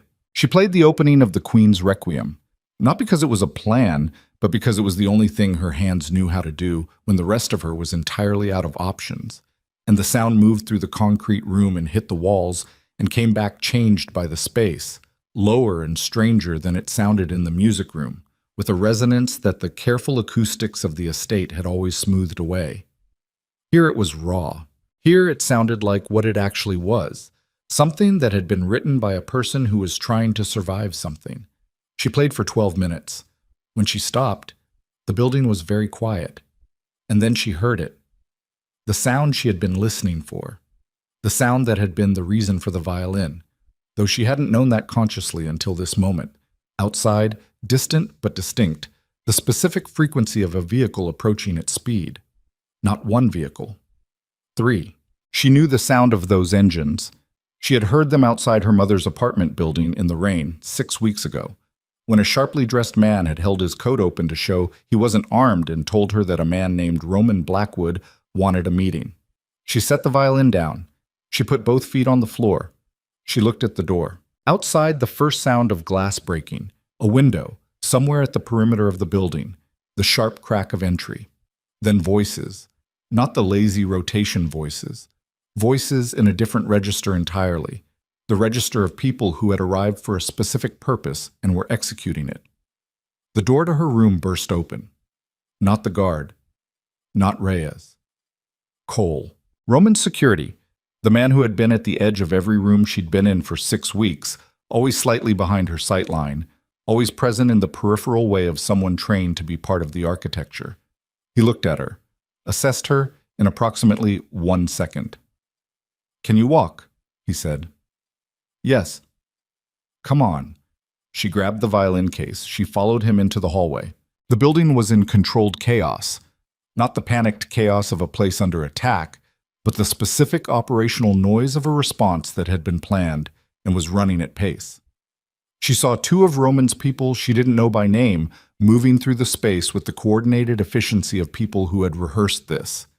She saw Brandon pressed against a wall by a man twice his size, Brandon's phone on the floor, Brandon's face doing something she had never seen it do before, which was be genuinely afraid. She looked at him. He looked at her. She kept walking. Cole moved her toward a side exit. Not the main door, a fire exit at the building's east end, and pushed the bar, and the cold air hit her again, and there was a car running at the curb, Dana at the wheel, and Cole had his hand on the top of the door frame as she got in, and then he was in beside her, and the car was moving before the door fully closed. She sat in the back seat. She pressed her back against the seat. She was shaking. She hadn't been shaking in the room. The room had required her not to be shaking. But now, with the car moving and the building falling away behind them, her hands were doing something involuntary, and she held the violin case on her lap and pressed her fingers against the latches until the shaking ran its course. "Reyes," she said. "Being dealt with," Cole said. "He has a document, a holding entity stake in the Blackwood." "We know about the document," Cole said. She stopped. She looked at him. "You knew," she said. "Mr. Blackwood knows." She sat with that. The city moved past the windows, the industrial lakefront becoming the residential north side, becoming the dense familiar grid of the city, and she sat with it. Roman had known about the holding entity. Roman had known Reyes had a stake, which meant the document she'd been shown this morning wasn't a revelation. It wasn't something that had been hidden from her. It was something that had existed in the architecture of his situation, his protection, his careful advanced preparation for a death he had been planning for. And she had been handed a photograph of it by people who needed her to run. She had run. She thought about the expression on his face when she'd put the phone on the desk. Not guilt, fear. The particular fear of a man watching something he couldn't control move towards someone he... She stopped that thought. She looked out the window. "Where is he?" she said. Cole's jaw moved slightly. The specific jaw movement of someone deciding how much to say. "Cole," she said. "He went after you himself," Cole said, as soon as we tracked the van's direction. She stared at the back of Dana's headrest. "He's not supposed to," she started. "No," Cole said. "He's not. His condition, I know. The surgery is in... I know, Mrs. Blackwood." She looked out the window. She thought about Roman in the open door, the cold air, the lack of coat. She thought about a man who had been measuring his life in smaller and smaller units, not months, weeks, not weeks, days, getting up from a desk and moving without his usual carefulness because something had overridden the management of his own body. She thought about what that meant. She thought about the word alone. "Take me to him," she said. Take me to wherever he is right now." Dana and Cole exchanged a look in the front seat. "He's at the warehouse," Cole said. "But Mrs. Blackwood, the situation there isn't..." "Take me there," she said. Her voice had the quality of flat hands on a table. The car changed direction, and somewhere in the industrial lakefront, in a warehouse that was now full of Roman Blackwood's people and a frightened hedge fund heir, and a man named Reyes who had made the significant miscalculation of taking something Roman Blackwood had decided, without ever saying so directly, that he could not. She heard him before she saw him. The warehouse had 2 levels, a ground floor of open industrial space, and a metal catwalk above it that ran the length of the building's east wall. And Roman's voice came from the upper level, low and controlled and carrying the specific quality of someone who was managing their own physical state through the force of will rather than because the state was cooperating. She went up the stairs before Cole could stop her. The catwalk was narrow, and the metal grating vibrated slightly underfoot, and the cold came through the roof structure in waves, and at the far end of the catwalk, Roman was standing with his back against the railing and Hale beside him, and 2 men she didn't know positioned near the stairwell at the opposite end. He was in the same clothes he'd been in that morning in the study. No coat. His face was the color of someone who had been awake too long and moving too much against specific medical instruction, and she could see from 30 feet away the careful set of his jaw that meant the pain was significant, and he was not going to acknowledge it. He saw her at the same moment she saw him. Something moved through his entire body, not visible to anyone who hadn't spent 6 weeks learning the geography of how he held himself, but visible to her. A release of something that had been wound very tight. "You're..." he started. "I'm fine," she said. She crossed the catwalk. She stopped 2 feet from him and looked at his face, and then at his hands, and then at his face again. "Are you..." "I'm fine." "You're not fine." "Evelyn, you're gray," she said. "You look gray. How long have you been standing up?" Hale, beside him, looked at the ceiling. 3 hours, Roman said. "Sit down."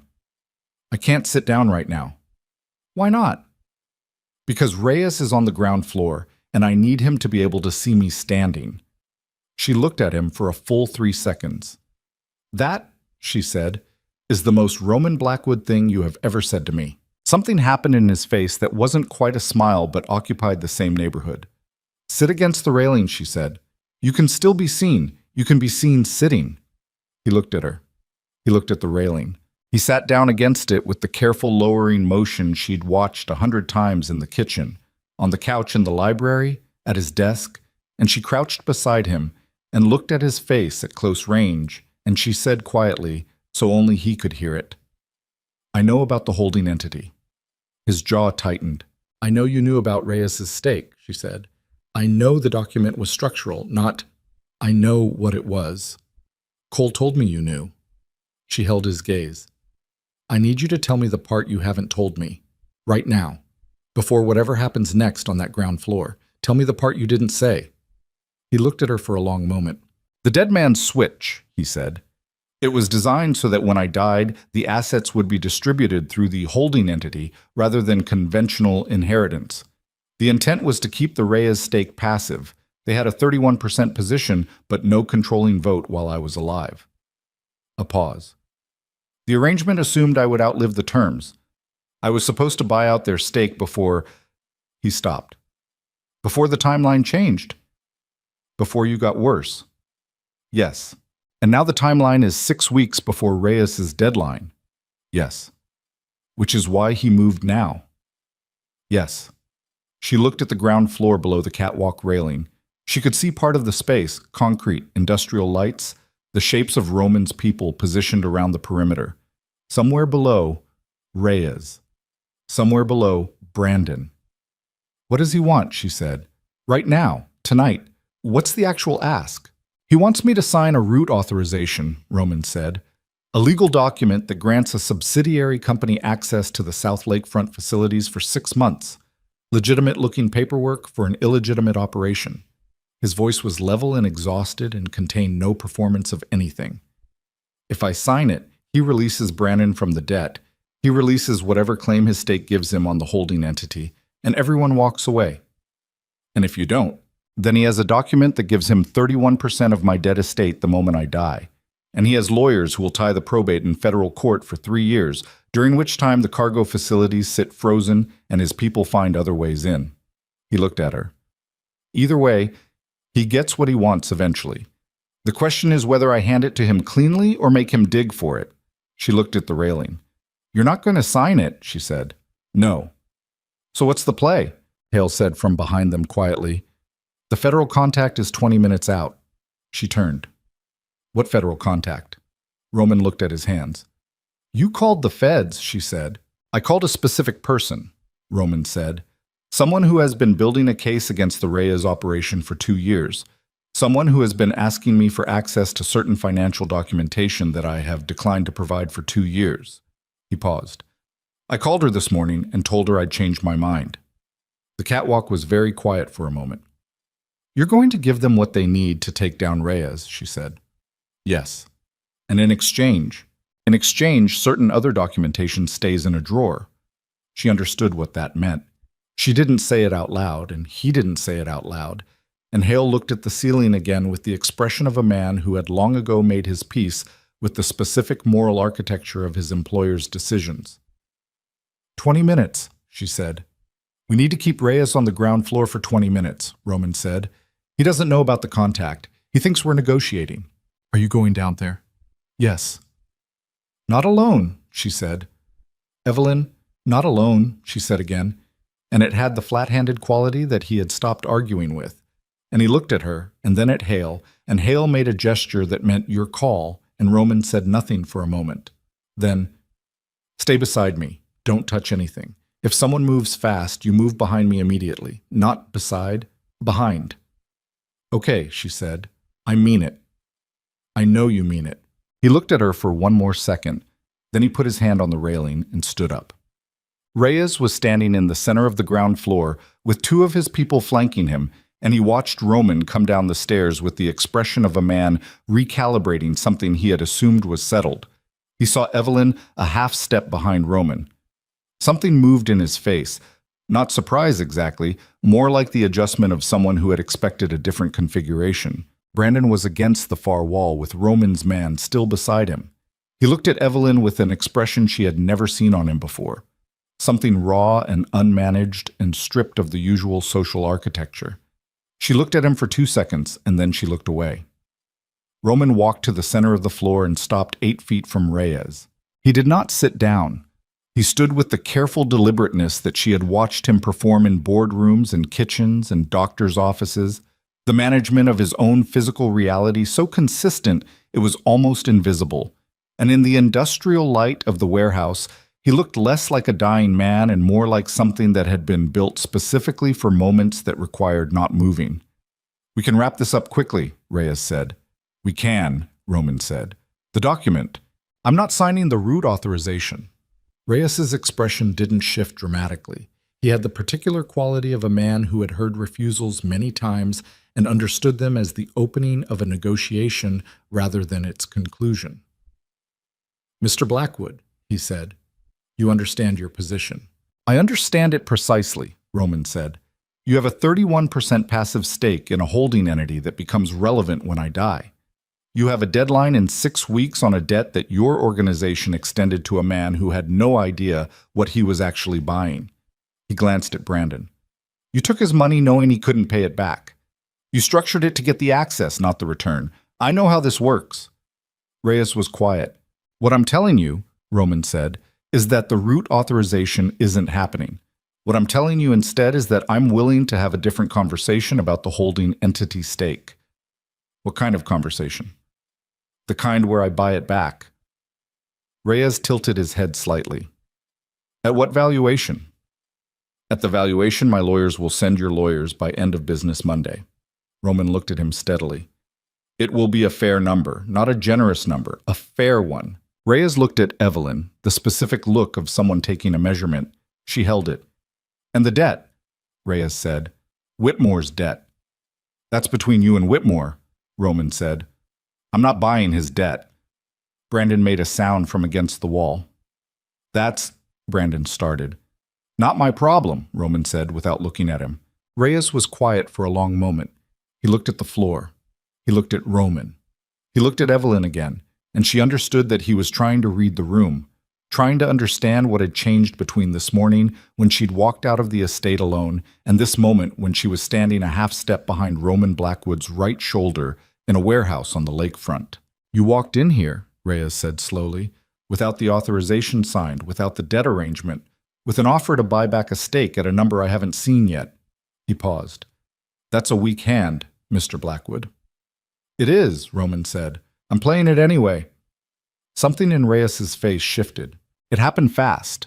The decision, the calculation, the movement from negotiation to something else.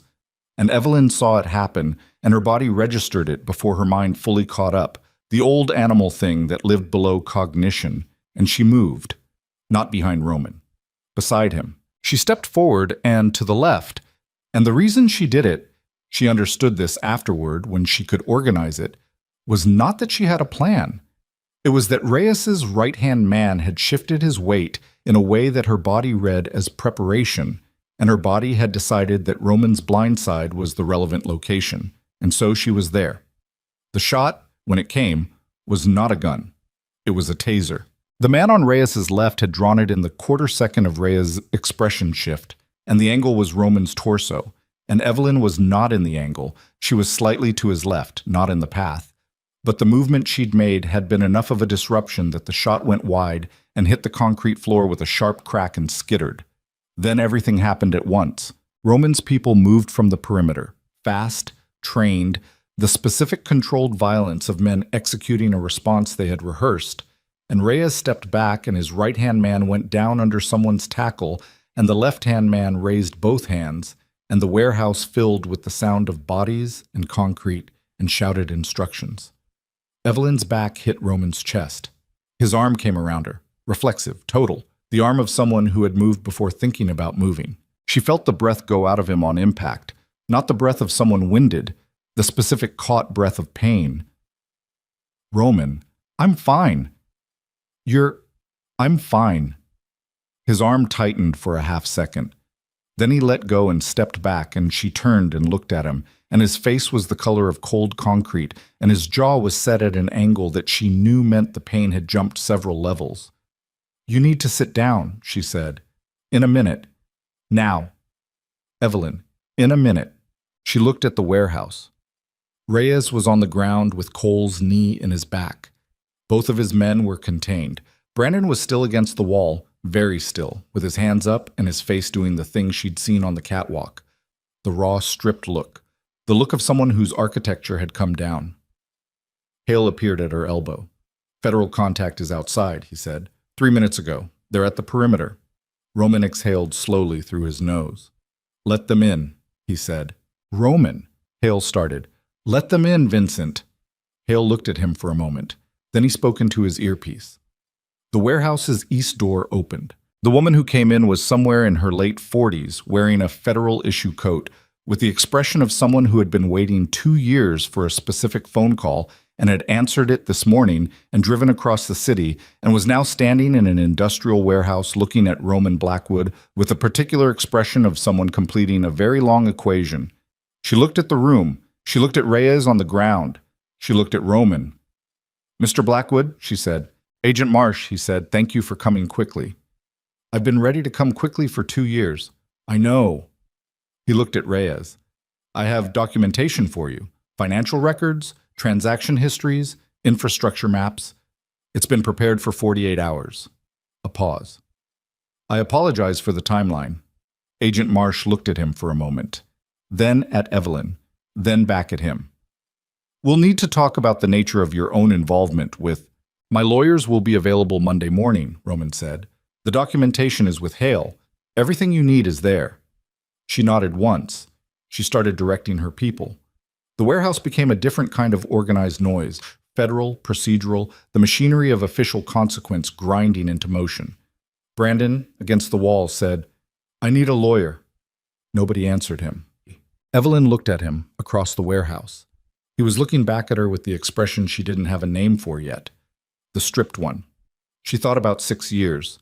She thought about altitude and the white dress and the way he'd held her wrist. She thought about 4 blocks in February cold and a white van and a metal chair. She turned away. Roman was beside her, still standing, which she respected and worried about in equal measure. He was watching Reyes be processed with the expression of a man watching something he had decided about and was not second-guessing. "The surgery," she said quietly. He turned and looked at her. "Monday," she said. "You call Kohler on Monday." His face did the thing, the near smile geography. "You're giving me instructions again," he said. "I give you instructions when you need them." I noticed. She looked at him directly, the warehouse noise around them, the cold in the structure, his gray face and the jaw and the hands and everything she had learned in 26 days, and then 32 and then 40, and then this morning and this afternoon and this evening. "I walked out this morning," she said. "Yes." "I was wrong to walk out." "You had reasons." "I had incomplete information," she said, "which I should have stayed and gotten instead of walking into a street in February at 6 in the morning. She held his gaze. "I'm telling you now. I'm not walking out again." He was quiet. "That's not something you have to—" "Roman." Her voice was very flat. "I'm not walking out again."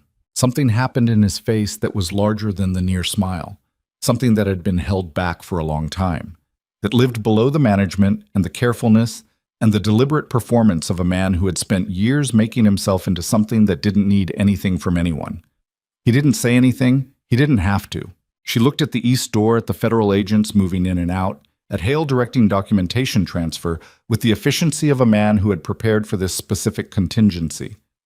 "Sit down now," she said, "while nobody's watching."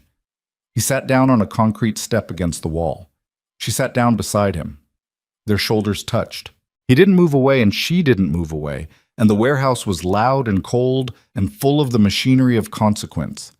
And outside the February wind was coming off the lake the way it always came off the lake, indifferent and thorough and constant.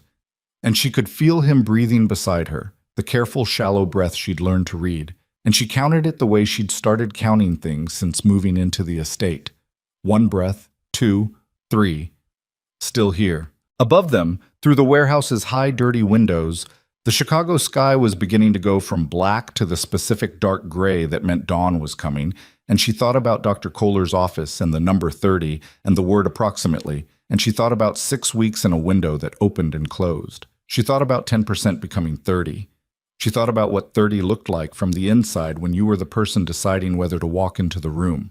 She thought about a man in row 7 of a regional competition watching someone play a piece she had stopped believing in. Beside her, Roman said, "Evelyn." His voice was very quiet under the warehouse noise. "Yeah," she said. "The document, the holding entity. There's something else I didn't—" He stopped. He started again. "The emergency contact field. At Kohler's office. When you wrote your name in it." A pause. "I had Hale update the holding entity structure that same afternoon. The stake, Roman. The 31% that Reyes held. I had already begun the process of buying it back. Before this morning. Before the photograph." He looked at the concrete floor. "Before you found out any of it. I started it the day after Kohler's office. The day after you put your hand on the table." She sat with that. She sat with it very carefully, the way you handled something that was fragile not because it was weak, but because it was real. "Why didn't you tell me?" she said. He was quiet for a long moment. "Because it would have meant admitting," he said slowly, "that something had changed, for me, and I didn't know if—" He stopped. "I didn't know if it had changed in both directions." The warehouse hummed and shouted around them. She looked at the side of his face. "It changed in both directions," she said. He turned and looked at her. She held his gaze. And in the east doorway of a warehouse on the Chicago lakefront, at 5 in the morning, with federal agents processing an organized crime takedown 30 feet away and the wind off the lake finding every gap in the structure, Roman Blackwood looked at his wife. The real meaning of that word, not the contract meaning, the actual meaning. And she looked back at him, and neither of them said anything for a long time, because nothing they could have said would have been more. The sun came up over Lake Michigan the color of old iron. She watched it from the warehouse doorway while the federal agents finished their work inside, that specific February sunrise that had no warmth in it, just light, flat and gray and honest the way February in Chicago was always honest, which was to say without mercy and without apology. Roman was sitting on the concrete step where she'd left him 20 minutes ago, when Hale had pulled her aside to sign something, some witness documentation that needed her signature before the federal team wrapped the scene. She had signed it without reading it carefully, which she understood was exactly the kind of thing she should stop doing, and she intended to stop doing it, and she would start tomorrow. She went back to the step. He was still sitting. His eyes were closed. His breathing was the shallow, careful kind. She sat down beside him. He opened his eyes. "Kohler," she said. "Monday," he said. "I'm calling her office when it opens. 8 in the morning. Evelyn, you can argue about it, or you can save the energy for the surgery." She looked at the sunrise. "I'd recommend the surgery." He was quiet for a moment, then, "Monday." She nodded. They sat there until Hale came and told them the cars were ready. The drive back to the estate was 40 minutes in the growing morning light, and she slept for 22 of them. Not deeply, just the specific collapse of a body that had been running on adrenaline for 9 hours and had nothing left to run on. She woke up when the car slowed for the estate gates and sat up and looked at the house through the window. It looked the same. It looked exactly the same as it had looked every morning for 41 days, stone and iron and the trees that blocked sightlines and the lake behind it, and she felt something looking at it that she hadn't felt the first time she'd seen it. Not safety, exactly. Something more complicated and more honest than safety. Something that was close to the feeling of a place you had not chosen originally, but had chosen since. Roman was already awake beside her. He had been awake the whole drive, she thought, just quiet. They went inside. The staff was not yet present. It was not yet 7 in the morning. And the house had the specific quality of very early morning, the quality of a place before it was populated, before the day had made its claims on it. She went to the kitchen and put water on the stove. He sat at the table. She made congee. It took 40 minutes, and she made it the right way, with stock. And she did not speak, and he did not speak, and the sound of the stove and the smell of it moved through the kitchen in the way that smells move through quiet houses in the early morning, completely, unhurriedly, filling the available space. She set a bowl in front of him. She sat across from him with her own bowl. They ate. Halfway through, he put down his spoon and looked at her. "I need to tell you something," he said. "Okay," she said. "When I set up the holding entity," he said, "the dead man's switch, all of it, it was before you, before the arrangement. I designed it to protect the operation from the kind of claim that opportunistic people make on dying men's estates." He looked at his bowl. "I didn't design it to deceive a specific person. I didn't know you when I designed it." "I know," she said, "but I should have told you when things changed." He looked up. "When it became relevant to you specifically. I should have told you then." She held his gaze. "Why didn't you?" she said. He was quiet for a long moment. "Because telling you would have meant telling you the whole thing," he said slowly. "The Reyes stake, the timeline, the degree to which my death was already being circled by people with legal claims." He paused. "It would have meant asking you to stay in a house that had those things in it, and He stopped. "I wasn't sure you would, and I wanted you to stay." The kitchen was very quiet. "Roman," she said, "I know. You have to tell me things. I know that now. Not because of the contract," she said, because she stopped and organized it and said it the way she meant it. "Because I can't be useful to you if I don't know what's real. And I can't," she paused again, "I can't do whatever this is if we're managing each other." He looked at her. "Whatever this is," he said quietly, with the ghost of something in it. "You know what this is," she said. He looked at the table. "Yes," he said, "I know what this is." She picked up her spoon and finished her congee. He finished his. She took the bowls to the sink and washed them and heard him stand behind her, the familiar sound of it, the careful deliberateness that was just him, that was just the way he moved through the world now, and she turned and looked at him in the early kitchen light. "Go to sleep," she said. "I'm fine. You've been awake for over 24 hours, and you're gray, and you're managing pain you're not telling me about. Go to sleep." He looked at her for a moment, then, without argument, he went. She stood in the kitchen for a while after he left. She stood at the window looking at the lake, at the iron light on the water, at the way the cold made everything in the distance go slightly soft and uncertain. She thought about a lot of things. She didn't think about any of them to conclusions, because conclusions required a kind of certainty that the morning didn't have yet. She went and got her violin. She played in the kitchen, which she had never done before. It was the wrong room, the acoustics were flat and ordinary, the ceiling too low.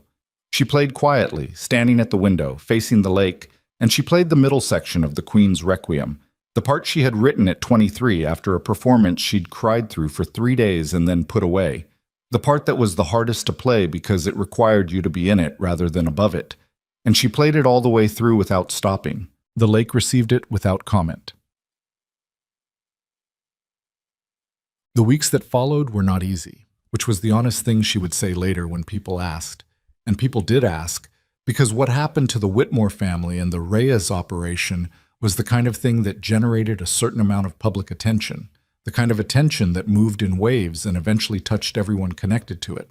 Brandon was charged on a Tuesday, 14 days after the warehouse. Financial fraud, conspiracy, and 2 other counts she read about in the news, the way you read about things that used to live inside your life and now lived outside it. With a strange double quality, the closeness and the distance at the same time. His lawyers would work on it for months. The outcome would take longer than that. She didn't follow it closely because following it closely required spending time in the landscape of the 6 years, and the 6 years were a country she was in the process of leaving. The Whitmore Fund froze pending investigation. The family name, which had opened certain doors in Chicago for 3 generations, became a door that other people in certain rooms moved away from. She knew this because she moved in some of those rooms now as Roman Blackwood's wife, and she watched it happen with the specific detachment of someone who had once cared very much about what those rooms thought and had stopped caring with a completeness that still surprised her. She did not speak to Brandon again. She had nothing to say to him that she hadn't already said, and the things he had to say to her were not things she needed to hear. His lawyer sent 1 letter through her lawyers. She had lawyers now, a thing she had never had before, 3 of them. a reality of the Blackwood name. And the letter was an attempt at something that was neither apology nor explanation, but some constructed document that tried to be both and achieved neither. She read it once. She filed it. She thought about him sometimes, the way you thought about weather that had already passed. Not with anger, not with grief, just with the particular recognition that something had existed and had shaped certain years and was now over. The anger had burned clean in the warehouse. The grief had been spent over a longer period, over 6 years of smaller griefs she hadn't let herself name at the time. What was left was something quieter and more useful, the knowledge of what she had accepted in order to keep a specific version of her life intact, and the commitment to not accepting those things again. But Roman's surgery was scheduled for a Thursday in the 3rd week of March. The 6-week window was closing. Kohler had been unambiguous about that. The shift was reversible, the opportunity was finite, and they had used nearly 4 of their 6 weeks in the aftermath of the warehouse and the federal case and the estate's reorganization as Hale dismantled the holding entity with a thoroughness that she suspected had been prepared well in advance. The night before the surgery, she couldn't sleep. She got up at 2 in the morning and went to the kitchen, and he was there, which was not a surprise, which would never be a surprise again, and she put water on without speaking, and he sat at the table without speaking, and they did the thing they had been doing for weeks, which was exist in the same room in a way that had long stopped requiring maintenance. She set his tea down. She sat across from him. 30%, she said, approximately. Kohler said approximately 30, not less than 25. She did say that. 25% is 1 in 4. He looked at her. 1 in 4 people walk out of that room, she said. That is not a small number, Roman. It is, from certain angles. From mine it isn't. She held his gaze. From mine it's the number I'm going to think about all day tomorrow while you're in surgery, and I need you to know that I'm on the right side of that number. In my head, you're on the right side. He was quiet for a moment. You don't know that, he said. No, she said, but I'm deciding it anyway. You told me you went to a competition and sat in row 7 and decided something about a person from an audience. Without certainty, just a decision. She looked at him. I'm doing that. Something moved in his face. That's not the same. It's exactly the same, she said. It's a decision made without sufficient evidence because the alternative is worse. He looked at his tea. He looked at the window. He looked at her. I wrote something, he said. She waited. He reached into his pocket and put a folded envelope on the table between them. Her name on the front in his handwriting, which was angular and not particularly neat, which she had seen on notes left on the kitchen counter twice in the past weeks. Small, functional notes. Nothing like this. She looked at the envelope. If the 30% is wrong, he said. His voice was even and very quiet.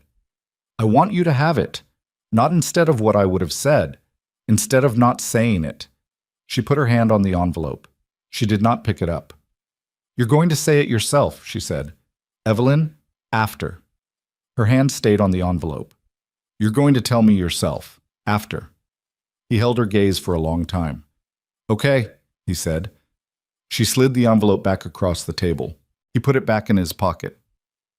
They sat in the kitchen until 4 in the morning, and she made more tea, and the lake did what the lake always did, and at 4 she told him to go sleep for a few hours, and he went without argument, which meant something, and she sat alone in the kitchen for a while longer. She picked up her phone. She called her mother. It was 4 in the morning, and her mother answered on the second ring, because her mother had always answered on the second ring regardless of hour, which was one of the facts of her life that she had taken for granted for 28 years and had stopped taking for granted approximately 41 days ago. Ev, her mother said. Just that. Just her name, with the full weight of all the weeks in it, all the things she hadn't said when she should have said them, and the things she'd tried to say and hadn't found words for. I know, Evelyn said. I know, I'm sorry it took me this long. Her mother was quiet. Are you safe? Her mother said. Yes. Are you? Her mother stopped. Are you okay? Evelyn sat in the kitchen in the early morning in a house she had not chosen and had chosen since. With the lake outside and the stone and the iron and the music room with its stand she had never asked for, and the kitchen that had become the most real room she had ever occupied. I'm getting there, she said. I think I'm getting there. Her mother made the sound she made when she was crying and trying not to show it. Come see me, her mother said, when you can. Just come and sit in the apartment and I'll make pho and you can tell me everything or nothing, whichever. After Thursday, Evelyn said. I'll come after Thursday. They talked for an hour. She went to sleep at 5 and woke at 7 and got dressed and went downstairs and found Roman in the front hall in a coat, Hale beside him, the car visible through the window. He looked at her when she came down the stairs. I'm coming, she said. I know, he said. The surgical waiting area of a private hospital was not a dramatic place. It was the deliberate absence of drama, neutral colors, comfortable chairs, the specific muted quality of a space designed to hold people in states of suspended reality for indefinite periods without the room itself adding to the wait. She sat in it for 6 hours and 14 minutes. She had brought the violin. She had not played it. There was a waiting room full of other people in other suspended realities, and she was not the center of anything that day. But she had it with her the way she always had it with her now, the weight and presence of it, the object that was hers more completely than any other object she had ever owned. Hale sat with her for the first 2 hours and then had to leave for something estate-related and came back at hour 4. Dana brought food at hour 3 that Evelyn didn't eat. A woman across the room cried for a while and then stopped, and Evelyn looked at her, and the woman looked back, and they shared the specific brief acknowledgement of two people in the same uncertain country. She thought about a lot of things in 6 hours and 14 minutes. She thought about the white dress and the rain and the awning of a closed insurance office and 3 black SUVs at a curb. She thought about a music stand that appeared without being asked for. She thought about the kitchen at 3 in the morning and the word alone and the 4 seconds she had held her hand on his at the kitchen table. She thought about row 7 of a competition she had placed second in because she had a partner who made her feel her ambitions were inconvenient. She thought about what it meant to be known, not performed for, not managed, not tolerated as a feature of your own life. Known. The specific, quiet, demanding thing of being seen by someone who was paying the kind of attention that required them to be fully in the room. She thought about what she wanted, not the contract version, not the arrangement version, not the version she had agreed to in the first days when she was 28 and wet and had nowhere to go. The version she had arrived at on her own, through 40-some days of kitchens and music rooms and catwalks and concrete floors, through a warehouse at dawn and an envelope she had refused to open. She knew what she wanted. She had known for a while. The surgeon came at 6 hours and 14 minutes. She was a different doctor than Kohler. The surgical team, Kohler had explained, was 5 people.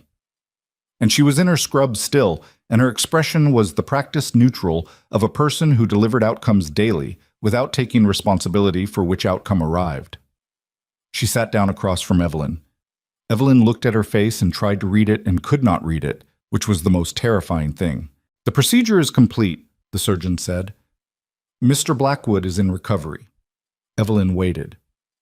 The clot was successfully removed, the surgeon said. There were 2 complications during the procedure. His blood pressure dropped significantly at the 90-minute mark, and there was some unexpected arterial involvement that required additional time. She paused. We were able to manage both. He's stable. The waiting room chair was very solid under her. Stable, Evelyn said. Yes. He'll be in the ICU for observation overnight, possibly 2 nights. If there are no secondary complications in the next 48 hours, the prognosis is... The surgeon paused, choosing the word carefully. Significantly improved. Evelyn put both hands flat on her knees. She pressed them down. Can I see him? She said. In about 2 hours, when he's moved from recovery to the ICU. Yes. She nodded. The surgeon stood and left. Hale beside her exhaled slowly. Significantly improved, he said quietly. To himself, or to her, or to the room. Evelyn sat with both hands flat on her knees and thought about 30% and what it looked like from the inside of the right side of the number. And she thought that it looked like a waiting room chair and 6 hours and 14 minutes and a surgeon's practiced neutral face becoming the delivery of a word she had been holding space for since 8 in the morning. Stable. She was not a person who cried easily. She had spent a significant portion of her life learning not to be in the particular way that people learned it when they had partners who used tears as evidence of instability. She had unlearned some of that in the last months. The kitchen at 3 in the morning had undone some of it. The warehouse dawn had undone some more. But she was not a person who cried easily. She cried now, briefly, not dramatically, in the particular way of someone releasing pressure that has been building since before they were aware of it. She pressed her fingers against her eyes and breathed through it, and Hale said nothing, which was the right thing to do, which was something she had come to understand about Hale, that he was very good at knowing when nothing was the right thing. She picked up her violin case. She held it on her lap. She waited 2 more hours. He was awake when she came in. Barely. The specific barely of someone in the early hours of coming back from anesthesia, eyes open at reduced capacity, awareness present but not fully assembled.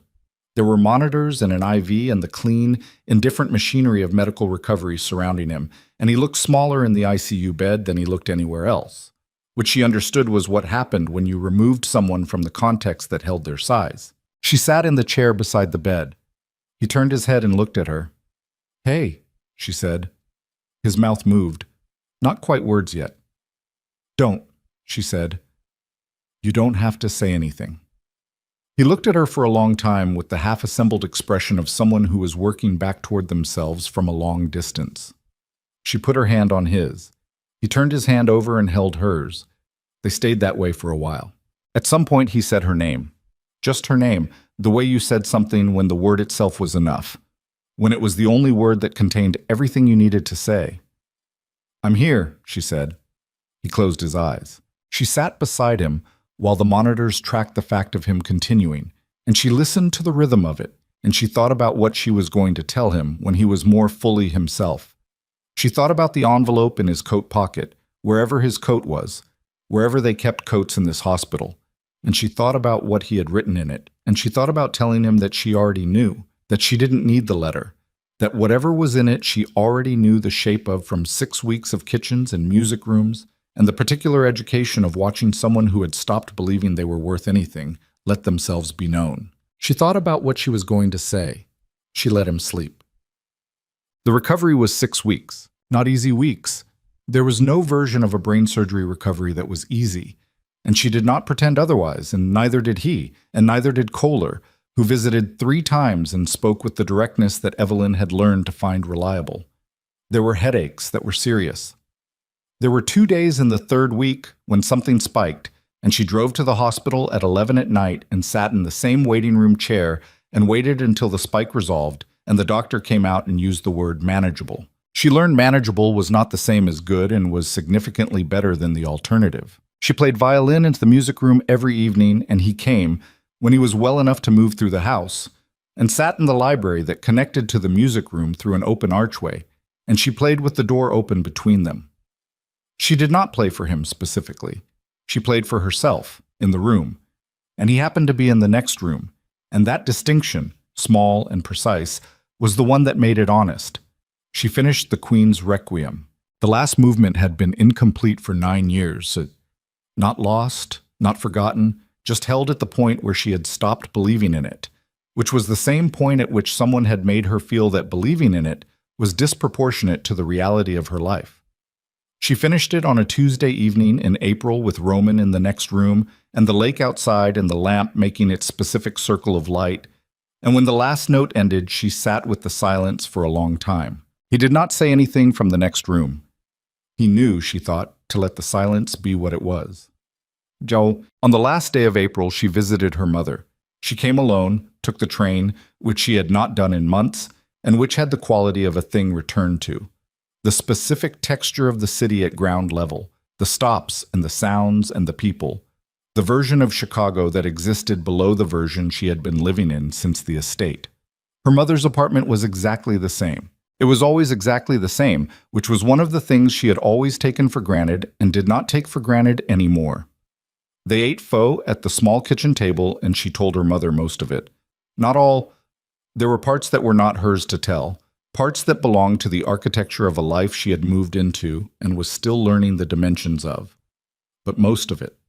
The white dress and the rain, the SUVs, the contract, and what the contract had become. The surgery. Her mother listened without interrupting, which was not her mother's natural mode, which meant her mother understood that this was the kind of telling that needed to run its course. When she finished, her mother looked at the table. Then she said, Is he good to you? Evelyn thought about it, not the surface of it. She had the surface. She could give the surface in 30 seconds. She thought about the actual fact of it, the music stand, the 3 in the morning kitchen, the envelope she had never opened because she had made him promise to say it himself, the way he had turned his hand over in the ICU bed. Yes, she said. Her mother nodded once, the nod of someone deciding to accept something that was true even if it was complicated. Okay, her mother said. She got up and refilled the bowls. Okay, up. The concert was in June. The Grand Hall, downtown Chicago, the kind of venue that announced itself through its own scale. The chandeliers and the dark wood, and the specific hush that settled over a full house in the 30 seconds before the lights changed.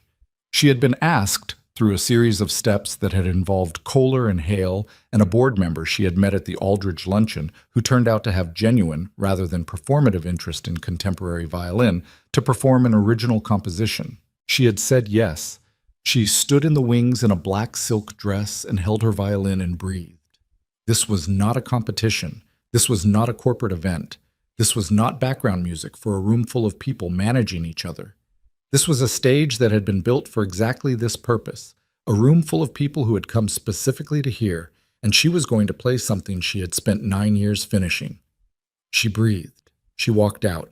The house lights were full, and then they dimmed, and the spotlight found her, and she stood in it without flinching, which was not something she had always been able to do, and was something she could do now, and she looked at the audience. Front row, left section. Roman Blackwood was sitting in the seat she had asked Hale to reserve, the one she had described when Hale had given her the seating chart, the one she had located on the chart and pointed to and said that one. Row 1. Not row 7. He was sitting with his silver cane leaning against the seat beside him, and he was looking at her with the expression she had learned to read, the fully present one, the one that had no management in it, the one that meant he was completely in the room. She looked at him for 1 second. She raised the violin. The hall went quiet with the specific quality of a large space preparing to receive something it has been waiting for. She played.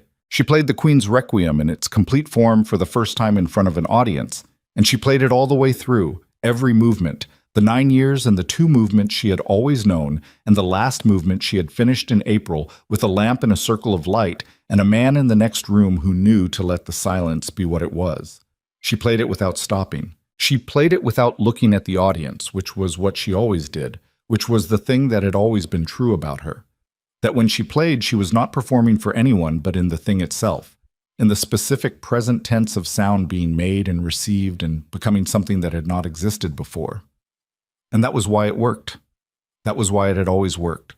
That was why a man had sat in row 7 of a regional competition and decided something about her from an audience. The last note held, and held, and then it was gone, and the hall was completely silent for 3 full seconds in the way that halls were sometimes silent when something real had happened in them, and then the sound started. She stood in the spotlight and breathed. She looked at the front row. Roman was not applauding. He was sitting very still with his hands in his lap and looking at her with an expression she had never seen on him before. Not in the kitchen, and not in the study, and not in the warehouse, and not in the ICU. An expression that was entirely unmanaged and entirely real and contained everything that had been accumulating since a man in row 7 had decided something and waited and been patient, and finally said, in a leather chair in a house on Lake Michigan, "I was in the audience." She had been so afraid of that expression for months. She had no idea why. She looked at it now and felt nothing but the specific recognition of something that was true looking back at something that was true. She walked off stage when the applause reached its proper level, and she walked through the wings, and Hale was there, and Dana was there, and she walked past both of them and out to the corridor that ran beneath the stage level. And at the end of the corridor, the door opened and Roman came through it, slower than he used to move, but moving. The cane and the carefulness and the jaw and the dark eyes and the expression she had just seen from a stage in the full presence of every person he had ever refused to let see it. She walked to him. She did not stop until she was close enough that she had to tilt her head to look at him, which was a fact of the height difference she had always been aware of and had never minded. "You said you'd tell me yourself," she said. He looked at her.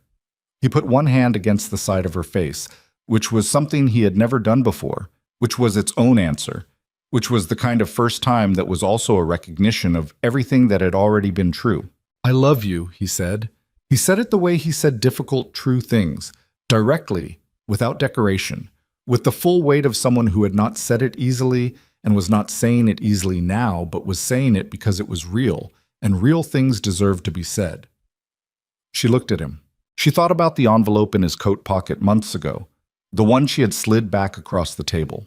She thought about what had been in it, which she had always known and was now hearing confirmed in the specific, irreversible way of words said out loud in a corridor with the sound of applause still moving through the walls. "I know," she said. She stepped forward. She put her hand flat against his chest, the way hands went flat in that house, in that kitchen, on that table, and felt the steadiness of him under her palm, the actual fact of him, alive and healed and present in a corridor underneath a concert hall in downtown Chicago. "I love you too," she said. He exhaled. It was the specific exhale of a man who had been holding something for a long time. She looked up at him. The applause in the hall above them continued its long wave, moving through the floor and the walls and the structure of the building, moving through everything. Outside, Lake Michigan was doing what it always did, which was exist without asking permission, cold and vast and indifferent and permanent. Chicago was doing what it always did. The city moved in all its layers, the streets and the money and the violence and the beauty and the specific relentless machinery of people surviving each other and themselves. And in a corridor beneath a stage, two people stood in the noise and the light, and the story they had arrived at was not the one either of them had planned. It was better than planned. It was the kind that only happened when you stopped managing the room and let the real thing in. She held his hand. He held hers. They walked out into it together.